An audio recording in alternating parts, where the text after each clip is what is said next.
Rabbi William Goldberg had retired and, after feeling restless, decided to start a counseling practice focused on marriage and relationship issues.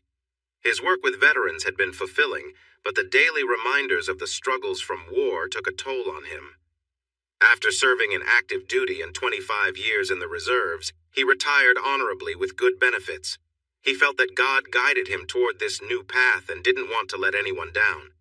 A native of New York, he surprised his friends and family when he chose to move to Montgomery, Alabama after retirement. He loved living near the coast, where the winters were mild and easier on his arthritis.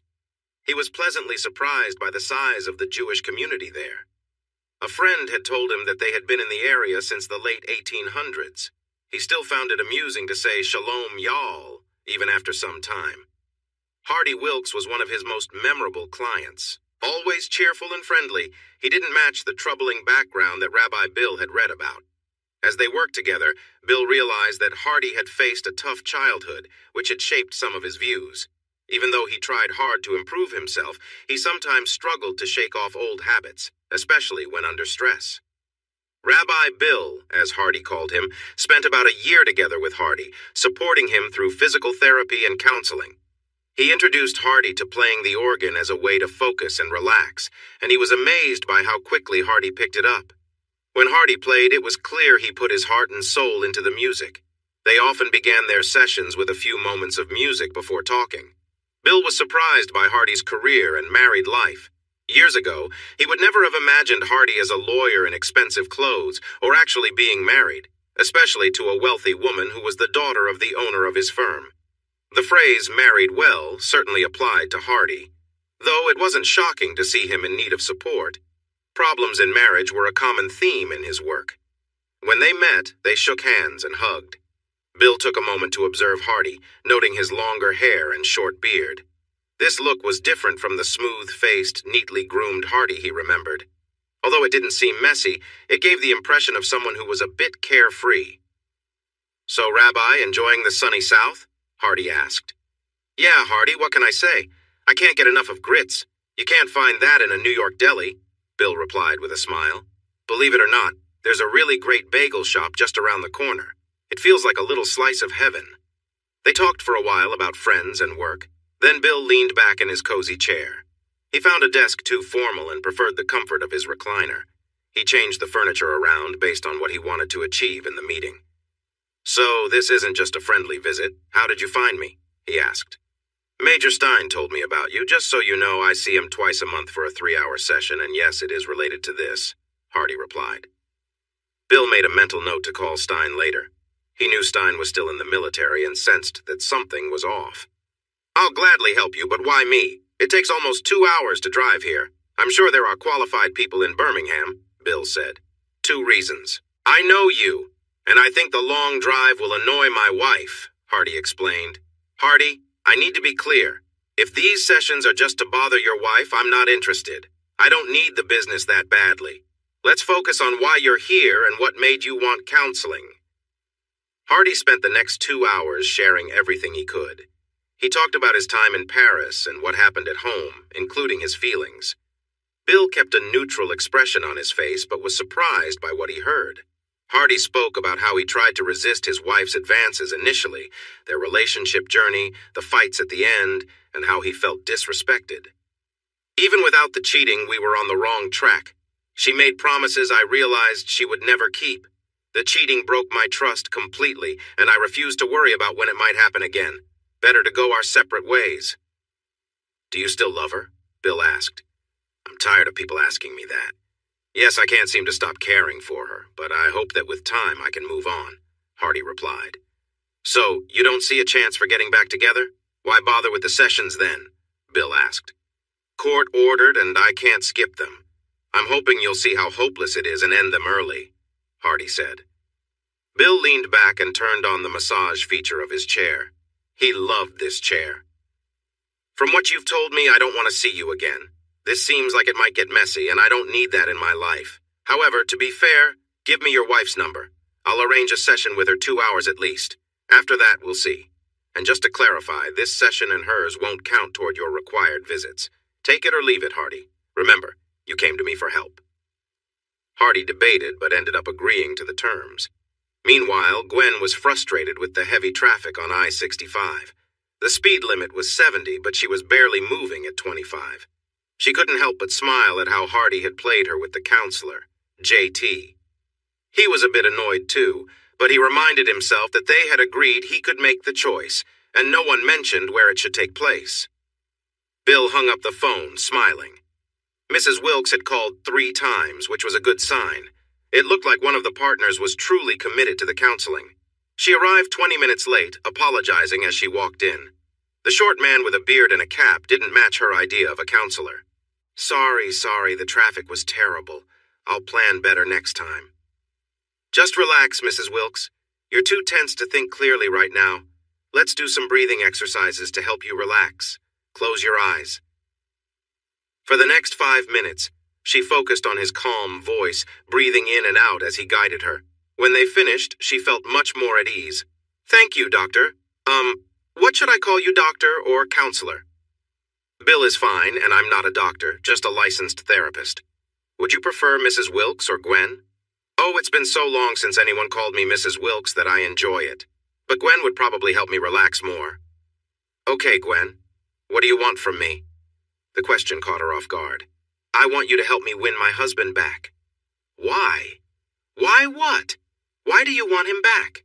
Because I love him, I miss him, I need him. I'm sorry to be straightforward, but according to your husband, you weren't faithful to him, treated him poorly, and went against your family plans. If that's true, it sounds more like you were just comfortable with him as a safety net. That's not true. I ignored him, but I was caught up in a big project that took all my attention. So, are you saying that once your project was finished, you would have gone back to being a caring wife? What if another big project came up? Would he have been set aside again? Did you mean to start the family you promised him? You're making me sound terrible. I was supposed to move into a new department at work that would allow me to be home more. We could have worked on our marriage. But didn't your boss, your father, kind of push you into that, which led to Hardy's absence for a while? He told me you lashed out, saying he and your father plotted to change your role and made you spend more time at home. Then when he came back, he found you with someone else. I explained that already. I was really taken advantage of. I find your choice of words interesting. Was it more or less of an advantage? I was under the influence. He took advantage of my state. Honestly, I now see I put myself in that situation, but it still wasn't right. Even while I was out of it, I tried to make him stop. Why didn't you report it? Remember, I'm a lawyer. It would never have worked for me. I had been in a similar situation with him before and willingly took the drugs. Deep down, I didn't think I would win, and I didn't want to put my family through that pain. Just admitting to drug use would have ruined my career and embarrassed my family. It would show everyone what kind of person I really was. Can you tell me, Gwen, what kind of person are you? What were you like before this started, and are you different now? She sat quietly for a moment, gathering her thoughts. Before, I wasn't really grown up. I was just a spoiled girl acting like I was. My mother cheated often, and my father got tired of it and divorced her. I spent nearly a year with her before going back to my dad, and she wasn't a good role model. My dad was happy to have me back and tried to give me whatever I wanted. I learned to say, I want, and to expect it to happen. I didn't understand how the world really worked. Hardy tried his best to help me see it, and my dad did too. In fact, he begged me not to marry Hardy, not because he didn't like him, but because deep down, he didn't approve of me. Did you find happiness with Hardy? Be honest. She frowned, concentrating hard. Yes, overall, I was happy. Of course, there were things I wished could be different, like every spouse has. But when he looked at me with those warm gray eyes and that goofy smile, telling me he loved me in that soft, almost musical way, I would just melt. He loved me completely, and I knew it. When did you start to feel distant from him? Who said I felt distant? He did. He wondered why you didn't seem good enough for him anymore and why you seemed embarrassed by him at times. Is there any truth to that? She lowered her head. Looking back, I have to admit there were times when I wished he was a little more sophisticated, a bit less simple. He didn't like most of the people I spent time with, seeing them as fake and boring. Sadly, I now think he was right. I didn't care much for his friends either. They were from rough backgrounds, and I found them scary, though they were genuine. And that scared me even more. I came to see later that his southern charm, while real, was often used to get what he wanted. He adjusted how he acted based on the situation. It's one reason he did so well in Boston. People would listen to him and watch him, thinking that because he spoke slowly and moved slowly, he was slow. Next thing they knew, they were left behind, thinking about how they underestimated him. So you're proud of him then? Yes, very much. He takes on tough cases that no one else would for free thanks to my dad. He uses every resource to bring justice for those people. He chooses carefully, only helping those he believes are innocent. Sometimes he would take cases where the person was guilty but felt the punishment was too harsh. His success is impressive. Have you told him you're proud of him? Not really. His cases were hard to hear about and I didn't feel strong enough to listen. Bill glanced at the clock.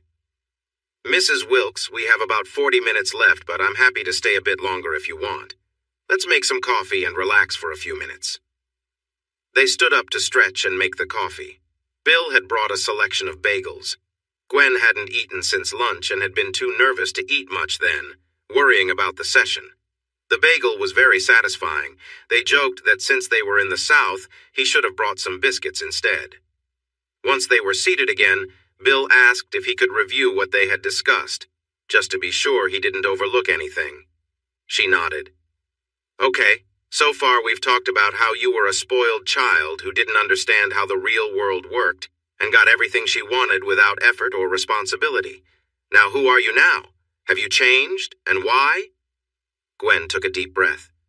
For better or worse, I'm definitely not the same person I was. I'm not a girl anymore. I've grown into a woman. I was upset with my dad for sending me here and stopping my money. I really hated it for the first couple of months and cried myself to sleep a lot. I spent all my money and almost didn't have enough left for food or gas. But then I started to learn. I made a budget and stuck to it. I've always wanted to succeed, probably because of my dad, so I threw myself into my work. It was a big change from dealing with people in fancy suits over dinner to working with those from difficult backgrounds in small, rough rooms.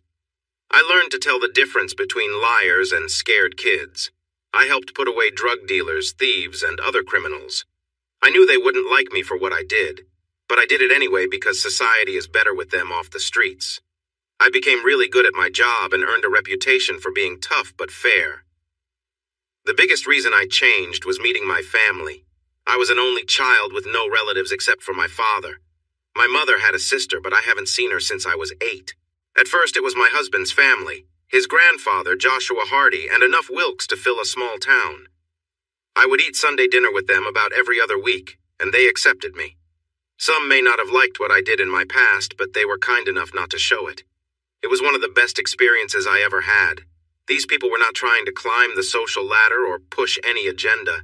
They just welcomed me as part of their family and treated me kindly. Suddenly I was Aunt Gwen, receiving lots of attention from the younger ones and warmth and even some love from the older ones. Then I met my great-aunt. Did I mention my grandmother came from Birmingham? That introduced a whole new group of cousins.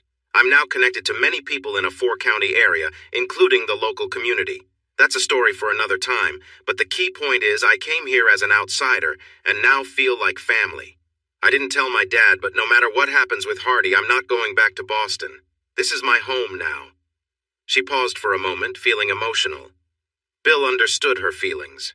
Since he had been in town, people often asked if he was related to someone they knew. At first, he felt annoyed, thinking they assumed all Jews were connected. After a few weeks, he realized that no matter who you were, forming family bonds was as easy as talking about the weather. What I'm trying to say is that I've matured. I'm ready to take responsibility for my choices. The mistakes of a young girl are not the same as the feelings of a more grown-up woman. I know I might never win him back, Bill, but I need him to see that if he does come back, he won't find the same person he once knew, but a new and improved version of me.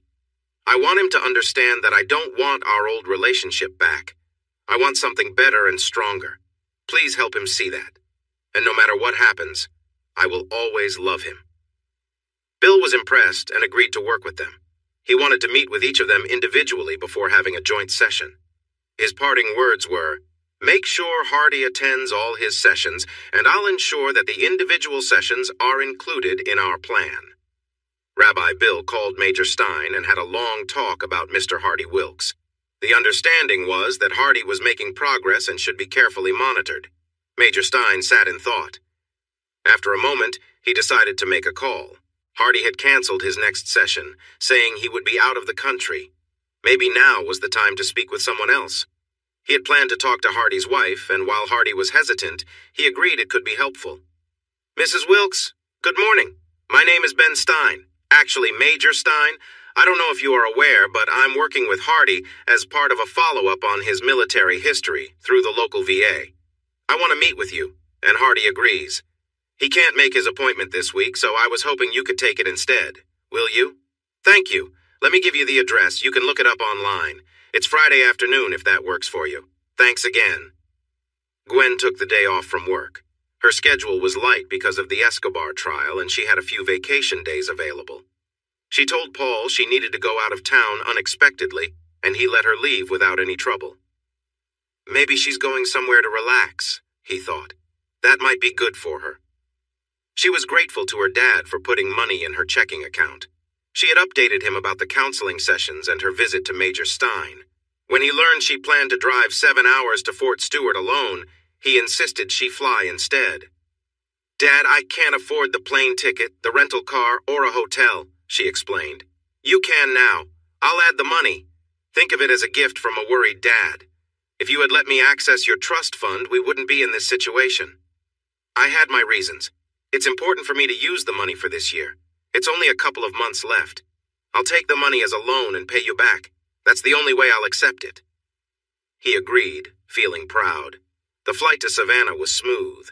It was her first time on a plane in over a year, and the small jet made her a bit uneasy. The rental car seemed odd to her too, feeling large after a year in her smaller car. It felt even stranger on base. She had never seen so many uniforms in one spot.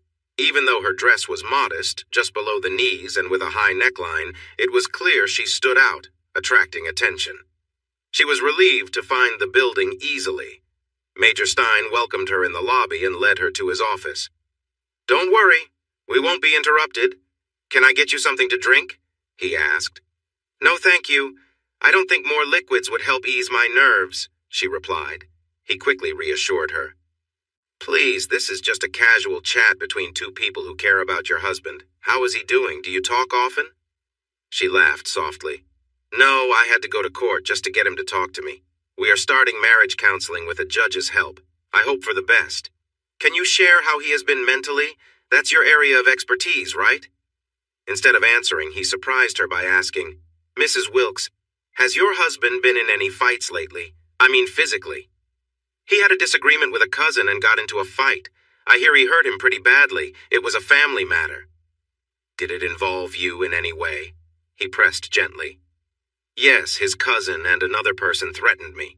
The one he hurt only involved grabbing me. It wasn't anything more than that." "Anything else?" "Not that I know of." Fortunately, Hardy never told Gwen about the fight in the cell. "Mrs. Wilkes, please know that whatever you tell me here stays between us. Can you explain what led to your separation? Please share all the details. It might be important." Gwen hesitated, feeling ashamed, but told her story once more. "Before the incident, was he ever aggressive or physical with you?" "No. Actually, once I nearly walked into traffic and Hardy pulled me back so hard that I got bruises on my arm. He was so apologetic afterward, saying sorry for weeks. Until that morning, after almost 3 years together, including our dating period, he was always calm and reasonable. Like any couple, we had disagreements, but he never raised his voice or acted out. That morning, it was like he turned into someone else." "How much do you know about his military background?" "He told me he served in Iraq, did 2 tours, including the initial invasion. I know he was injured because I've seen the scars, but he never talks about it." "Mrs. Wilkes, much of what he did is classified, so I can't provide details.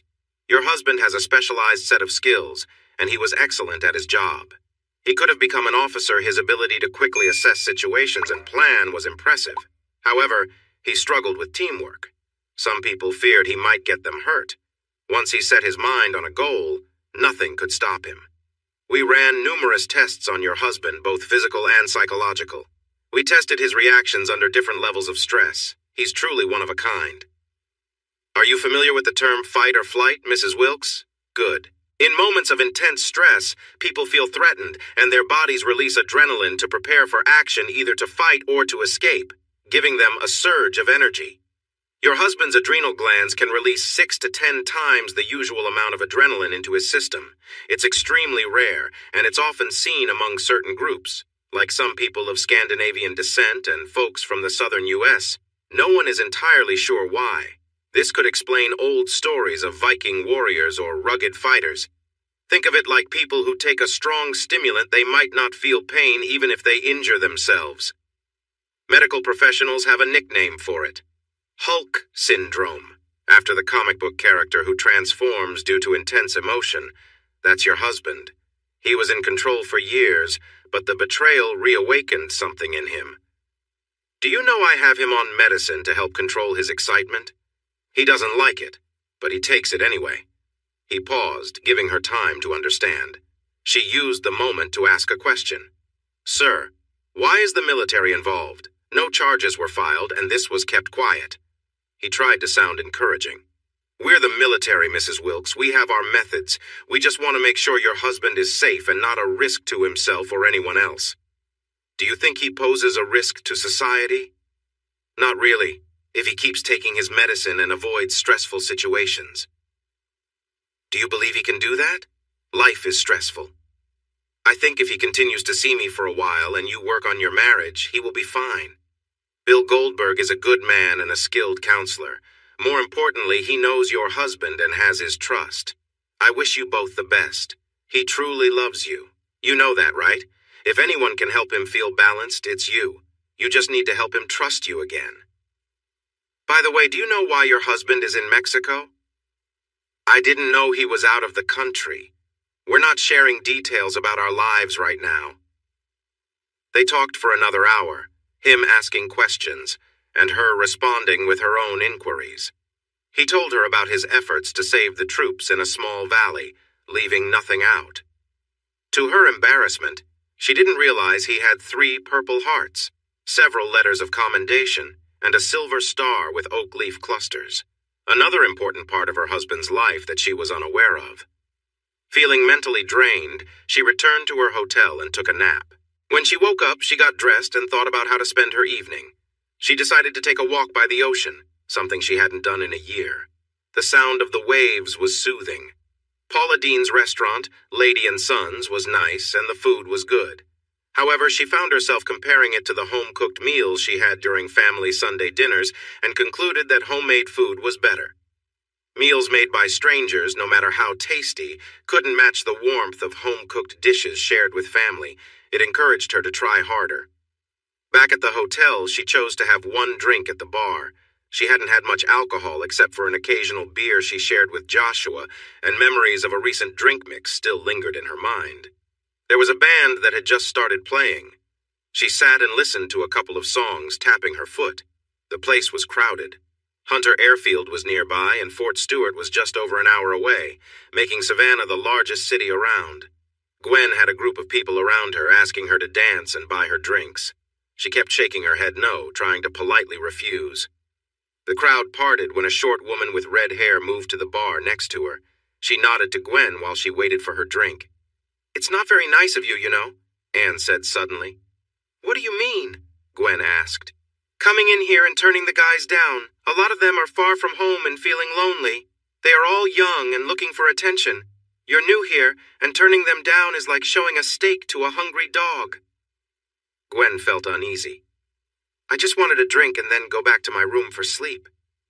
"Is there someone waiting for you up there?" "No, I'm here for work. I'll leave tomorrow." "Then why not stay a little longer, dance a few times, and give the guys something to dream about? It can be fun." "That's exactly what I'm worried about. I tend to make bad choices when I try to have fun. I'm working hard to save my marriage now because of that. We're finally getting close to talking again, and I don't want to ruin that." "Do people here know about your husband?" "Some do. Like I said, I've made enough mistakes in my life. I have too much to lose now." Anne extended her hand. "I'm Anne." Gwen shook her hand. "Gwen. Nice to meet you, Gwen. Are you sure you can't stay a bit? I could use a friend to join me." The band was about to start playing again, and a tall young man in a uniform approached Anne to ask her to dance. "Sorry, soldier. Not tonight. But my friend Gwen might dance with you. Just so you know, she's married and wants to stay that way, so no funny business or she's out of here. Got it?" The man stood very straight at her serious tone. "Got it, ma'am." "Good." Anne turned to Gwen. "I'll get us a table and watch your purse. Go dance. He'll be respectful, I promise." So Gwen danced and enjoyed herself. When she returned to the table, Anne found it was crowded. She handed Gwen her purse. "My turn to dance now?" Gwen watched Anne with admiration as she danced so gracefully. Drinks were bought, but when they saw Gwen wasn't drinking, they stopped spending their money. When Anne came back, she took their purses and asked the bartender to keep them safe. Gwen looked puzzled. "People often hang around military places looking to take advantage. Now, we can dance without worry." So, they danced. Gwen only danced 2 slow dances, one with a young man who looked very young because she thought he would be safe. But he was all over the place, and she finally broke free and returned to her table. He didn't ask her to dance again. The other dance was with an older man. He seemed polite and was a great dancer. He was wearing a band on his finger, and since she hadn't taken off her rings, she felt safe. She kissed his cheek to thank him, and he blushed but smiled warmly. Gwen ended up dancing the night away. It felt good to let go. Before she knew it, the night was over. The band had finished playing, and everyone was enjoying their last drink. Anne was watching over Gwen closely, almost as if it was her job to make sure she was okay. Gwen had finally given in and accepted a few more drinks. The guys had kept buying, thinking it would help her relax. Most of the drinks, however, sat untouched on the table. Now that the night was winding down and she was heading straight to her room, she finished a few more drinks and felt quite tipsy. When Gwen stood and swayed a bit, Anne quickly stepped in to steady her. "Come on, let's get you to your room," Anne said. It seemed like a good idea, so Anne put her arm around Gwen's waist and fished the room key out of her purse. Together they headed to the elevators. The ride was quiet, but Anne noticed that Gwen had tears in her eyes. "What's wrong, Gwen?" she asked gently. "I miss my husband." "He should be here, not you," Gwen said, her voice breaking. "We used to go out and he would always take care of me. Now I feel so alone and frustrated. I just don't think I'll ever get him back." As Gwen sobbed, she clung to Anne for comfort. Anne rubbed her back gently, trying to offer some support. Both of them had enjoyed a bit too much to drink, and as they made their way down the hall, they leaned on each other for balance. A few times Anne dropped the keycard. Finally, they nearly tumbled into the room when the door opened, giggling like old friends. Gwen looked at the minibar. "Want a nightcap?" she asked. Anne smiled. "One more couldn't hurt, right?" One more didn't seem to be an issue, but a few too many did. By then, Anne realized she was not in a good position to drive, and Gwen was almost asleep on her feet. Anne helped her to the bathroom, got her ready for bed, and tucked her in. Standing back, Anne admired the peaceful scene. Though she usually preferred dating men, she had a soft spot for women too, especially in the right moment. Slowly, Anne began to take off her own clothes, planning to use the other bed, but then changing her mind. She wasn't going to do anything while Gwen was out cold, but if they woke up together, who knew what might happen? A warm body next to her sounded much nicer than sleeping alone. As she pulled back the covers, Gwen's purse slipped to the floor, spilling its contents. Anne gathered everything up, and as she opened Gwen's wallet, she was shocked to see a picture of Gwen with a man her husband. Something about the man seemed familiar. She held the picture up to the light, and after a moment, it clicked. Hardy Wilkes. So this was the famous wife. Anne felt relieved that she hadn't acted on her feelings. It could have been complicated. Still, she was feeling lonely. Gwen was there, and just being close for the night could be nice. She carefully got into bed, and Gwen quickly cuddled up to her. Anne fell asleep with her arms around Gwen. Sometime during the night, Anne woke up and saw they had shifted places. Now she was facing Gwen, who had her arms around her. Anne enjoyed the moment, but pushed away any temptation and fell asleep again. A loud scream jolted Anne awake. She found Gwen sitting up, holding the covers tightly. "What happened last night?" Gwen shouted. Anne was about to explain, but decided to have a bit of fun first. "You don't remember? Wow, you were incredible. The best I've ever experienced. Your energy was amazing. I know we just met, but is it too soon to bring up feelings? Gwen screamed again and hurried to the bathroom. Anne waited a moment and followed her in. Gwen was sitting on the toilet crying. Gwen, don't worry. Nothing happened. I was just joking around. We were both drunk, and I didn't want to be alone. You hear me? Nothing happened. But when I woke up, you were so close to me, Gwen said. We were just sharing a bed, that's all. It doesn't mean anything. I was asleep. Anne stuck her tongue out playfully at Gwen. Unless you want it to mean something, I'm open to new experiences. You'd enjoy it, I promise. Gwen tried to push her out of the bathroom, but Anne stayed put. Gwen, relax. I'm just teasing. You're not thinking clearly because of your hangover. Seriously, nothing happened. And nothing will happen, so take it easy. Do you want to shower first, or should we go together? Gwen shut the door, and Anne couldn't help but laugh. After their showers, Gwen felt a bit better. They talked while getting ready. Now that she was sober, Gwen found Anne to be funny, smart, and down to earth. Are you really open to women? Gwen asked curiously. Yes, does that bother you? Not really. I probably won't see you again, so I'm just curious. What's it like being with another woman? I can't describe it well. It's like explaining the taste of an orange to someone who's only had apples. For me, it tends to be gentler and more emotional. Anne's eyes sparkled mischievously. I could show you, you know. Gwen was surprised by the response. I've thought about it before. A friend in college was interested in me. I almost went along with it a few times. If I were single, I might take you up on that offer, but I still want to be with my husband. However, if things don't work out with him, maybe I'll call you. Can I have your number? Anne quickly handed her a card. Gwen looked at it. Captain Ann Burnside, U.S. Army. Are you a soldier? Yes, I've been in the Army for 12 years. What do you do? I work in intelligence, but that's all I can share. It was past breakfast time, but Anne knew a nice spot that served brunch. Everything was going well until Anne ordered a mimosa. She noticed her friend's reaction. What's wrong? Nothing much. I just have some bad memories tied to that drink. Please enjoy it, though. Anne insisted on seeing her friend off at the airport. She held out her hand. Thanks, Gwen. It's been quite an adventure. I hope everything goes well for you. In a surprising moment, Gwen hugged the smaller woman and gave her a warm kiss. She stepped back with a smile. There, that should spark a few daydreams. I'll always remember you. I hope when you find someone special, they realize how wonderful you are. And who knows? If I don't get my husband back, I might call you. Bye. She walked away laughing. Wow, thought Anne. If anyone can handle Hardy, it's definitely her. Meanwhile, the Escobar case was reaching a crucial point, and Don Vincente was beginning to feel anxious. His attempts to influence the district attorney and the police were not working. Neither were the bribes.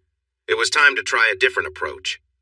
His first idea was to target the arresting officer, but that officer was experienced and had no close family. Each time Vincente tried to reach him, the officer reported it to the DEA, who wanted to take control of the case. Next, he turned his attention to the DA and their team. Since direct pressure wasn't effective, he decided to be sneaky. His first plan failed badly, leading to 2 of his associates being arrested. He knew about Gwen's past with drugs and planned to use it to his advantage. He aimed to plant a large amount of illegal substances in her car and make an anonymous tip. This would likely get her removed from the case for a while. His people began tracking her movements.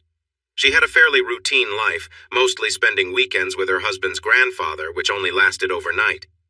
Though her complex had security cameras, he had the tools to bypass them. To reduce the risk, they chose to put the items in her car. They picked a stormy night to keep people indoors and easily opened her trunk. They placed a bag with a significant amount of substances under the spare tire, using her fingerprints that they had taken from her trash. What he didn't realize was that Gwen was being watched by more than just his associates. Hardy had gathered 8 men, 6 being cousins, to keep an eye on her. The leader and most of the group were ex-military from various backgrounds. 4 had their own vehicles, and he bought 6 more for them to use, which they could keep as a reward. These cars were all powerful. 2 people, each in separate vehicles, kept a watchful eye on her day and night. They were skilled at their task, and no one noticed them. They noticed everything around them, even filming people they found interesting. That night, they saw two men going through her trash. They took a bag with her fingerprints and later placed some drugs there. One man was from the area, and the other was from another country. Once they left, they opened the trunk and got the bag. They split the contents into two bags, one for the local man and one for the visitor. Don Vincente wanted attention, so he told local TV stations that a well-known public official would be arrested. The next morning, he watched from a limousine as Gwen arrived at work. Police surrounded her car while cameramen filmed the scene. Gwen had no clue what was happening and was quite frustrated. Because of her status, they didn't handcuff her but made her wait in the back of a police car. No drugs were found. When Don Vincente realized there were no drugs in her car, he angrily told his driver to leave. But before the driver could move, a truck drove in front and a big SUV came behind them. He felt a surge of panic, remembering similar situations where he dealt with his opponents. A young man in a suit walked up, slipped an envelope under the windshield wiper, waved, and quickly left. The truck and SUV drove off fast. The driver was frozen for a moment. "Don't just sit there. Get me that envelope," Don Vincente snapped. He ordered one of his guards to open it. Inside was a small party popper that went off with a soft bang, shooting a bit of confetti into the air. Everyone jumped at the sound. There was also a piece of paper with a bold message: "Back off." The police felt embarrassed and the assistant chief publicly apologized, warning about making false accusations and wasting police resources. The news announcer reported, in related news, a local man with a long criminal record was arrested after police found a significant amount of drugs in his trunk. He claims he knew nothing about the drugs being in his car. They also mentioned that a foreign national was stopped on the interstate and arrested for a similar quantity of drugs, packaged the same way. The Drug Enforcement Administration showed interest in both cases. The station manager called for law enforcement to address the growing drug problem and crime coming from the border. The next day, many newspapers in Birmingham featured the same editorial. Public opinion was shifting, driven by a political action group that had ample funding. Things were getting tense for the Escobar family. Gwen didn't realize she was being watched at first. She was upset that someone had made a false report to embarrass her, but she soon put it behind her. As she was leaving the chambers, a popular spot for lawyers and court workers, 3 men approached her. 2 of them grabbed her while the third put a hood over her head. Just before it fully covered her eyes, she saw a flash of blonde rush out from the shadows, followed by shouts. Someone picked her up and started to carry her away. She tried to scream, but the hood blocked her view, and a man pressed his hand over her mouth. "Please be quiet, Aunt Gwen. I need to get you out of here." Those words made her feel safe. She wrapped her arms around him and began to cry. The man placed her in the back of a van, where another man she didn't recognize quickly checked on her. "You're okay, Miss Gwen. Just relax now. We've got you." "Who are you?" she asked. "Just family. That's all you need to know for now. We're taking you to Grandpa Hardy's house for the night. You'll be home tomorrow morning, all right?" Aunt Hildy welcomed her with open arms, helping her settle into bed and staying by her side until she calmed down. "What's happening, Aunt Hildy?" "Child, please don't ask me to share secrets." "It's about Hardy, isn't it? He's looking out for me." Hildy smiled softly. "I can neither confirm nor deny that. But how did he know when to be there? Let's just say there's a man who cares deeply for a woman. Even if he doesn't always show it, he wants her safe. Because of her actions, he has the means to help her." "Speaking of Hardy, is he okay? He didn't get hurt trying to protect me, did he?" Gwen asked quickly. "I don't think so, dear. Your cousins didn't mention any trouble, so I believe he is fine. Now get some sleep. There's ham and eggs for breakfast." After a restless night, she tried to enjoy the hearty breakfast Aunt Hildy made, but it didn't go well. Her cousins happily devoured much of it. As she was hugging them goodbye, she felt something hard at Joshua's side. When she pulled back his shirt, she saw a large revolver attached to his belt. "I want to know the truth. What trouble have I caused you?" Joshua looked a bit shy. "Sometimes, when you can't protect someone directly, it's easier to keep an eye on their relatives. We want to be safe. Don't worry. Just handle your business, and it'll all be over soon." She noticed more cousins than usual were around. "How many does Hardy have watching Grandpa and Hildy?" she asked as they drove away. "Enough. Some you won't even see. They'll be fine." When he dropped her off, he walked her inside. He gave her some advice before he left. "You will see me and a few others you know from time to time. Just don't acknowledge us. Remember, when this is all over, we will all be gone."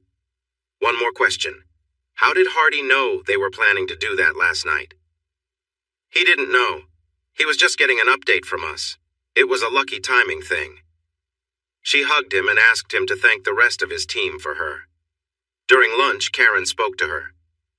"Did you hear what happened last night at the Chambers?" Gwen was thankful her mouth was full. It gave her time to think of a response. "No, I was there but left early. What happened?" "There was some sort of fight in the back parking lot. When the police arrived, they found 2 guys injured badly. They wouldn't say anything, so they kept them for a few hours and then let them go." "What were they doing in the parking lot?" "The police think it was a deal that went wrong. They are showing up everywhere these days." Gwen agreed. "Yeah, you can't feel safe anywhere anymore." As they got up to leave, she asked about the counseling sessions. "We finished the individual sessions. Our first joint session is this week. I hope it goes well for you. Will Hardy be able to drive by then?" "Why wouldn't he be?" "Well, Grandpa told me this morning that Hardy hurt his arm and had a serious cut. He needed stitches and staples. He's wearing a sling now. Grandpa said he fell off a tractor while helping Joshua." Gwen felt a little dizzy. Grandpa also helped a man who had a broken leg and arm. He fell off a tractor too. Tractors can be dangerous. Things got worse. One of the cousins, who wasn't even involved, was hurt badly. In response, 6 of Don Vicente's lower-level dealers were found in a stolen van with large amounts of drugs, all taken from his couriers. Don Vicente had to fly to San Diego to start a new supply route. His situation was costing him a lot of money, and law enforcement seemed to know about his shipments before they even left the country. Very few of his major shipments were getting through. One boat, acting on a tip, was stopped with a large amount of drugs. He had a serious leak that he needed to fix quickly. Other cartels thought he was losing his hold on things and were ready to take advantage. He had always liked San Diego. While he was there talking to people and discussing plans, the name of a local lawyer came up. "You might want to keep him on retainer. He knows what we do and is okay with it. In fact, he's a customer and has invested some money. He can be smart when he isn't distracted." Alan Hovis disliked his life. He had moved west as promised, settling in San Diego. He had sent out resumes to all the major law firms, but the few interviews he got led nowhere. He was actually offered jobs 2 times, but he turned them down when he found out he had to take a drug test. Running low on money, he decided to open his own office. His situation was tough. He went from flying on jets to faraway places to now rushing to the local hospital. Things seemed to change when he defended a mid-level drug dealer, getting him off because of a legal technicality. As a thank you, the dealer gave him a little bonus, and he asked about investing. He still had $70,000 from a past settlement. He was allowed to invest $50,000 with the understanding that he would help the dealer and his friends if they ever needed legal assistance. There were times when they needed him, and he won some cases and lost others, but he always tried hard for them. They still paid him for his services. His original investment grew to almost $200,000, and he kept it going. His goal was to reach $10 million. Then he would retire to a sunny island, buy a nice house, and enjoy life. One day, Don Vincente met Alan while he was in a decent mood, not high, but just enough to remain calm. Alan felt nervous around him. He seemed very powerful. "Diego speaks well of you. I have some business interests in the area, and he thought you could assist me if needed," said Don Vincente. Alan sensed an opportunity. "Diego is too generous. I help when I can and would be happy to assist a friend of his." "Thank you. I'm facing a small problem on the East Coast, and am looking for options here in the West. Your neighbors can be difficult and stubborn at times." "I understand that, Don Vincente. I had a tough situation with a difficult person from the South last year, which is part of why I moved here. I promised myself I would make him regret our encounter if I ever got the chance." Don Vincente seemed relaxed and enough at ease to share more than usual. "Ah, yes, never forget those who cross you. After this issue is dealt with, I have a certain couple who will regret hearing my name." Alan nearly spilled his drink. "Are you referring to Hardy and Gwen Wilkes?" "Yes. You know them?" Yes, I do. They have caused me quite a bit of trouble lately. Don Vincente chuckled. Well then, have you heard the saying, the enemy of my enemy is my friend? I think you could be useful to me. Let me share my troubles. Maybe you could help more than I expected. He shared some of his history with the Wilkes family. I've tried many ways to solve this, but nothing seems to work. Every time I think I'm making progress, something prevents it. What would it mean to you if I could help fix this? You would have my deep gratitude plus a generous reward. Your dreams of retiring early could be a reality if you succeed. Consider it done. I will head to the East Coast tomorrow. Let me know if there's anything else I can help with, he said. There was something else he could do. Unbeknownst to Alan, his car was filled with illegal substances, a little extra task. Don Vincente enjoyed managing multiple things at once. He handed Alan $10,000 to use for gas stations and small diners, telling him to pay in cash to stay off the radar. It would seem like he never left the state. The individual meetings went quite well. Hardy already knew this, but Gwen quickly learned that avoiding the truth would not be accepted. Bill insisted on honesty and wouldn't stop until he got it. After each meeting, he organized his notes and waited for the big reveal. Gwen arrived 15 minutes early, promising herself not to be late after the first meeting. Hardy was already there. Great, let's start a bit early since you're both here. Here's the plan.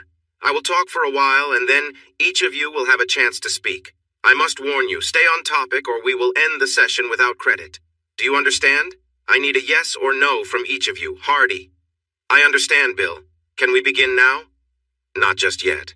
Gwen, do you get it? Yes, Bill, I will follow the rules. Good. That's what I want to hear. For now, I'll be the only one speaking. I want to discuss some of the things from your individual sessions and begin my therapy plan. He paused, looking at them. They were sitting in chairs placed far apart. Gwen started to move hers closer, but Bill stopped her. Please leave the chairs as they are. There's a reason for that. First, you both come from very different backgrounds. Next, there's quite an age difference. Your values, at least during your marriage, were also quite different. In fact, you are nearly opposite in every way but two. One, for reasons we might not understand, you care for each other. Now, Hardy, don't react strongly. I'm not saying you have to stay together, just noting what you both have said. The second, and most important, is that you don't truly know each other. You've never actually met. You both entered a marriage built on misunderstandings. We are going to change that. The rest of this session, and maybe one or two more, will be about you introducing yourselves. Think of it as a first date. You must be interested or you wouldn't have agreed to this meet. So let's start with physical introductions. Hardy, please stand up, walk over to Gwen, shake her hand, and introduce yourself. Don't hold back. He looked nervous, almost like he was facing something very daunting. Bill encouraged him. Go on, Hardy, speak up, the lady is waiting. Gwen had stood up. Hardy stopped in front of her, keeping some distance. Hello, my name is Hardy Wilkes. How are you this evening? The question was asked in a flat tone, but it was clear and straightforward. I'm happy to meet you, Mr. Wilkes. I'm Canaday.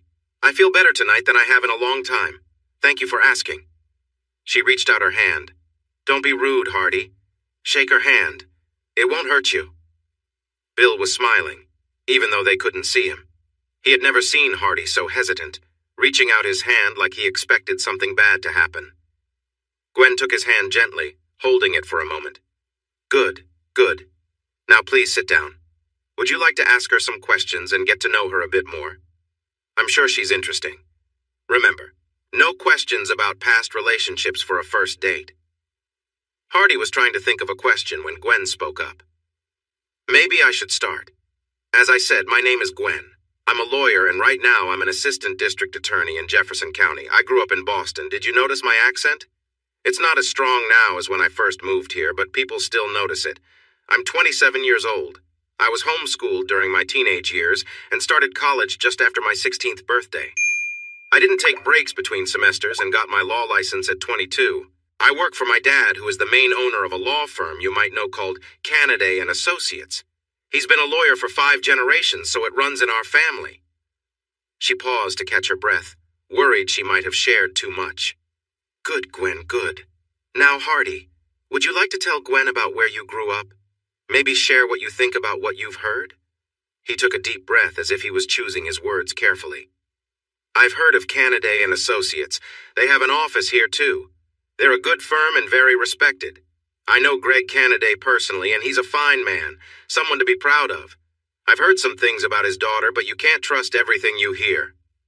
Bill looked ready to say something, but Hardy continued, noticing Gwen's slight reaction to the last comment. As for me, I grew up in tough circumstances. My mother had her issues, and my sister followed similar paths. My dad was involved in some trouble, and I ended up in a similar situation. Luckily, some friends helped me join the military. I served 2 tours in Iraq and was eventually let go from the army. I faced some challenges but received therapy. And eventually I became a lawyer. I have a lot of family around here. Some are good people, while others aren't as respectable. I guess I'm somewhere in between. No one really knows what to expect from me. I'm sure you'll find your way. Good people usually do. Despite where you came from, you've done well through hard work and determination. I admire that. By the way, I noticed your arm is hurt. Are you okay? Gwen couldn't hide her concern. Hardy laughed softly. I'll be fine soon. Just a farming accident. It's important to stay focused when using equipment that can be dangerous. Did you break anything? She smiled. I did chip some paint and a few parts were damaged, but they've been fixed and seem to be doing fine now. Bill jumped in to keep the conversation moving. That's interesting, but let's get back to the topic. I have some questions. Gwen, let's start with an easy one. Where do you see yourself in 10 years? What kind of job do you want, and what's your idea of a relationship? Where do you think you'll live? That's an easy one, Bill. I see myself in a caring relationship, happily married to my dream partner with maybe 1 or 2 kids. I plan to stay in this area since my family and friends are here. As for a career, I'm not sure. We might not need to work, so I might be a stay-at-home parent until the kids are older. I picture my husband as a farmer, as long as he avoids complicated machines. She couldn't help but smile a little. And you, Hardy? What do you think about that plan? I have to say that's not what I picture. You seem too focused on your goals, maybe a bit too self-centered to have a family. Before Bill could say anything, Gwen responded. That might have been true a year ago, but my priorities have shifted. My family has become very important to me. I found that when I focus on making others happy, I worry less about unimportant things. I love my job as a lawyer, whether in court or in meetings, but I've realized it doesn't provide the comfort or closeness that people need. Having someone to care for you is so much more meaningful. Bill observed the changes in Hardy's expressions, going from sad to frustrated to doubtful. He decided it was time to ask something else. Hardy, where do you see yourself in 10 years? Hardy sighed. Given how things are going, I might not be around in 10 years. If I am, I hope to still be practicing law, and maybe I'll have people who care about me. There's a slight chance that I might even have a partner or a child or 2 if it's not too late. Who knows? Bill glanced at the clock. All right, we'll wrap it up for today. I want you to think about something before our next meeting. Take it seriously. Writing it down might help you organize your thoughts. Here's what I want from you. Define love, not just in general terms, but in your own words. I want to compare your thoughts separately first, and then I'd like you both to share your definitions with each other next time, explaining if necessary. See you next week. Gwen lingered as Hardy left. Do I have a chance with him? Bill gave an answer that didn't really answer the question. It's not my place to decide that. Good night, Gwen. Alan was feeling irritable after 2 long days on the road. A speeding ticket in Texas for going 15 miles over the limit. That ruined his plan to stay under the radar. He talked the officer down to 10 over the limit so he wouldn't have to go to court, promising to pay the fine before it reached that point. There was a great party in Phoenix. He had a good time enjoying the company and the excitement, and he wished it would never end. 2 hours from Birmingham, he called Gwen. Don Vincente had kindly given him her new number. Gwen, hey, what's up? Miss me? She recognized his voice but pretended not to. Who is this? It's Alan. Ready for some fun like before? I don't care how you got my number, just lose it and never call me again. I hope things go badly for you. She hung up quickly. He called her back right away. Wait, before you hang up, I need to tell you something. I have some photos of you that could cause trouble. We should talk. She sighed. This was just what she needed. Another person trying to cause chaos in her life. Just get to the point, Alan. What do you want? As much as I'd love to revisit our last meeting, this is about business. Because of you, your dad, and your husband, my life is messy. But I've made new connections and started fresh. Meet me somewhere to discuss it. She agreed to meet him at a truck stop outside of town. As soon as she hung up, she called the judge. I can't let Hardy know he's here. He would be really angry. If he finds out Alan came to see me, he'll misunderstand everything and won't want me back. What should I do? JT might have a weak body, but he was still very clever. Call him back and change the meeting place to the address I'm giving you. Tell him whatever he needs to hear to get him there. After ending that call, he reached out to his son-in-law. Will, you're about to face a serious issue. He filled him in, and they quickly made plans. Hardy was just leaving the courthouse when a deputy, his cousin Ebb, stopped him. Hardy, I need you to come with me. Don't be upset, but let me put handcuffs on you for now. It will look like I'm arresting you. I'll explain everything later, but Will said it was important. He wasn't happy about being cuffed, but he trusted Will. As twilight fell and shadows grew longer, they drove into the sun, making it hard to see where they were going when they stopped. They arrived at an old abandoned farmhouse, overgrown with weeds and showing years of decay. 3 cars were already there, Will's, Gwen's, and a red Corvette he didn't recognize. A strange feeling grew in his gut. Adrenaline rushed through him. He had stopped taking his medication until things settled down with the Escobar situation. He felt he needed a clearer head. Ebb turned the car slightly, and then Hardy saw Alan. He spoke in a very soft voice that still made the deputy uneasy. Ebb, I need you to take these handcuffs off me and let me out of the car. Hardy, Will said to keep you here. He'll be here soon to explain things. JT is with him, and they will make sure nothing happens to Gwen. Just try to stay calm. I need out right now, Ebb. Please do it. Will approached. Hardy, you need to relax. Gwen called us and said this guy was threatening her. She feared you would misunderstand. He and I will have a little chat, and then I'll ask him to leave our state for good. It will be over soon, and we can all go home. Alan felt scared. Sheriff Andy and the deputy did not seem friendly, and he didn't know who the older man was, but he looked very angry. He regretted agreeing to such a meeting. He thought he could show her the photos, make her do something to mess up the Escobar trial, and maybe get something in return. Then the police arrived, and everything went downhill quickly. He wouldn't admit it, but each time he looked at Hardy, he felt uneasy, remembering the pain he had felt before. He was also feeling a bit high, having used something before meeting Gwen for confidence. There was still quite a bit in the car, and he would be in trouble if they looked. The sheriff came over, staring at him until he felt uncomfortable. He flinched a bit when the sheriff began to speak. Mr. Hovis, I'm hearing troubling things about you. Coming into my county and threatening one of our locals doesn't sit well with me. Do you know what could happen for attempted blackmail in our state? The inmates in Huntsville wouldn't be kind to you. Some of them might even find you appealing. Suddenly, his plan seemed foolish, and he searched for a way out. He felt just confident enough to try to bluster and make threats. Hold on a minute. I was only stopping by to see an old friend, maybe share some memories. I don't know what she told you, but unless you can prove I've done something wrong, I think I'll be on my way. That man, he said, pointing at Hardy, has already been aggressive with me. Fortunately for him, I was in no shape to defend myself earlier. Otherwise, it would have ended differently. You wouldn't stand a chance against me in a fair fight. It was a good thing he was restrained. He would have loved to show Hardy up in front of his partner. He felt frustrated and kicked the car door as hard as he could. Seeing how strong it was, he tried to kick the window instead. After several attempts, he managed to break it.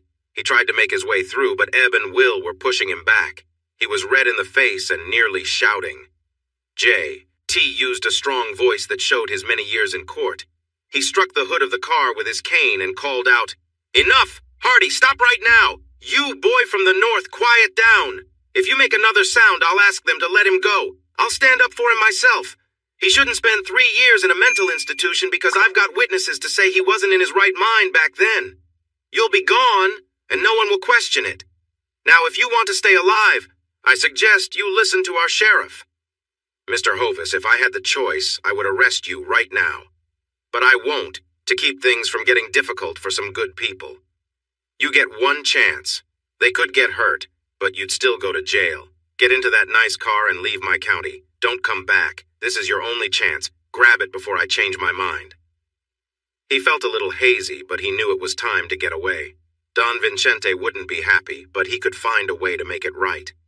They asked him to empty his pockets, and while doing so, he realized his phone was gone. It had the important pictures he needed. "Where's my phone?" Gwen smiled sweetly. "I'm sorry, Alan, but I think it fell off your car and I stepped on it. My mistake. Just send me the bill for a new one. Now go and have a bad life." She had crushed the phone completely. He wanted to try to recover it, but the sheriff said to leave it. Hardy was still struggling, and the dog in the deputy's car was barking loudly. He hurried away as quickly as he could. After about 10 minutes, Hardy calmed down. The dog was still barking. "What's wrong with Belle? She's been acting wild since you got here." Ebb smiled at his boss. "I bet there were drugs in that car. A lot, judging by her behavior."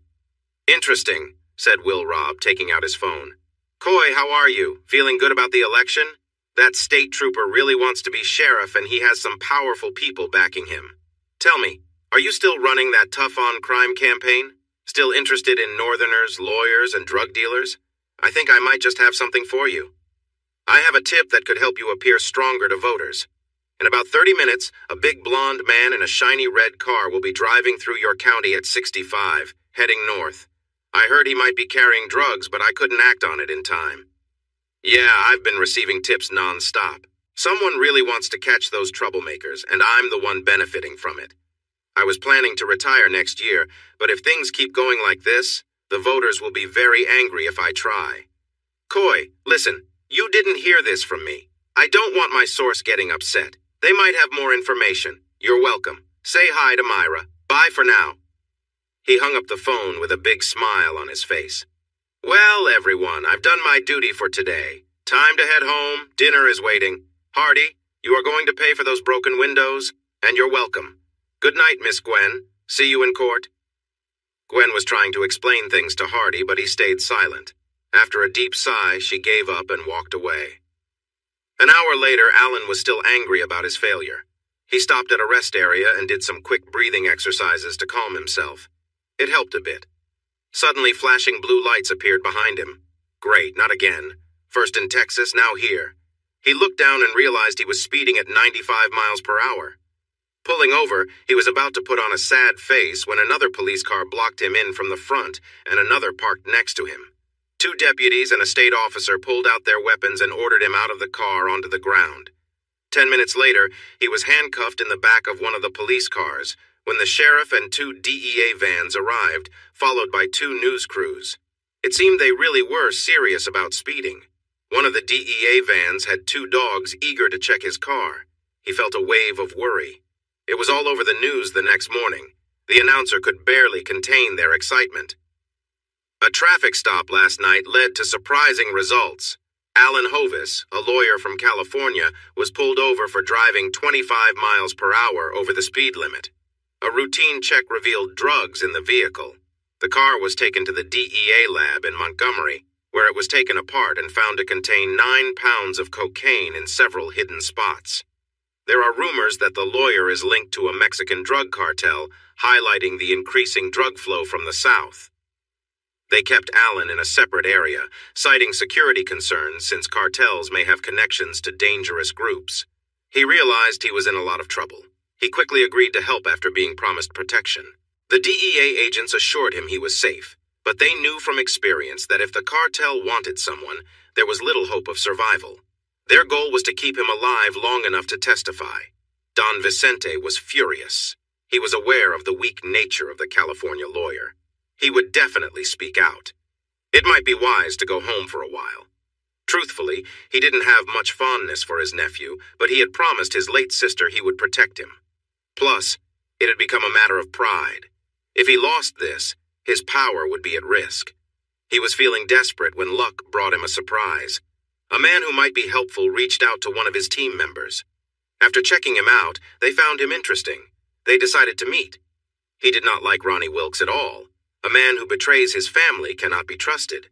Still, Ronnie had a plan that could work. Look, you know you can't reach his wife. She is protected by strong security. But the person he cares about most, his grandfather, has a regular routine. Every 2 weeks, he and Aunt Hildy go to the town. She shops for groceries and gets her hair done while Hardy gets a haircut and buys supplies before they meet for lunch at the diner. Hardy's at Tommy's barber shop by 10 every time. He'll bring 2 friends. One stays outside while the other goes in. That's our chance. I'll go in with a story to hurry him out the back door. We'll have him in the car before he knows what's happening. He won't see it coming. I'm family, and I'm supposed to help keep an eye on them. What do you want? Ronnie suddenly looked uneasy. I need some money for my guys, enough to leave town and start fresh. And I'd like to work for you. I know I could be helpful. Don Vincente nodded. He agreed to everything, even though he knew he could not trust a traitor. He was correct. When this all began, Hardy visited Roy. Roy, you probably know trouble is ahead. Your business will be affected, and I can't change that. When the law steps in, they will look at everyone. Before things get worse, tell me what your crew makes each month. Don't try to trick me. The number was much lower than Hardy expected. All right, here's the plan. I'll pay you that amount plus 10% to lay low for 2 or 3 months. I'll also need some of your guys to keep watch on a few people. I will pay extra for that. Can we agree? They managed to come to an agreement. All activities besides bookmaking would pause. Hardy had commitments with some people from New Orleans that he could not ignore. He surprised Hardy with his response. I would have done this for free. Family is important. Hardy appreciated it. Thanks, Cousin Roy. But my actions might hurt your business, and I can't carry that weight even for family. They shook hands. Will Robb dropped by his office. Do you have a moment? Hardy pointed to a chair and asked Crystal to make some coffee. What's going on, Will? First, Bonnie is in town for a few days and wants to see you. Bonnie was his daughter, a couple of years younger than Hardy. Hardy smiled. How is the distinguished state senator? Tell her to choose the time and place. I'll let her share what's happening in her life. I'm sure she'll call. He sat quietly for a moment. Come on, Will. Just say it before it makes you feel sick. I understand what is going on. I think I know who is giving me those hotline tips. I'm still unsure where the information is coming from, but as long as it keeps coming, I'm not worried. When the criminals go quiet, it makes me uneasy. Thank goodness for the workers on the street. At least they give the guys something to do. I can feel something bad is coming. I need your promise that you will use whatever power you have to keep innocent people safe. Keep your troubles to yourself, and I won't have to ask any awkward questions. Do you understand? Hardy smiled. Will Robb, I have no clue what you mean. But if it were a situation like that, I would do everything I could to make sure it happens. Are you satisfied? As satisfied as I can be, I guess. I like you, Hardy, but every time you show up, my life gets more difficult. I'll tell Bonnie to call. Thanks for the coffee. Everything went smoothly. Ronnie rushed into the barber shop just as Joshua got out of the chair. Joshua, we need to get you out of here now. I have a car waiting out back. They're watching the front. Roy found out they plan to take you. Let's go. He led him through the back of the shop with the young cousin following close behind. Quick, turn around. The young man turned and Ronnie struck him, knocking him out immediately. Joshua started to struggle, but a quick tap got him to calm down. Hardy received an email with pictures in about 45 minutes. Joshua was tied to a chair with a noticeable bump on his forehead. The message was brief. She drops the trial or he faces the worst. Reply by 10 tomorrow. Hardy felt anger building inside him, welcoming it. It was a long night.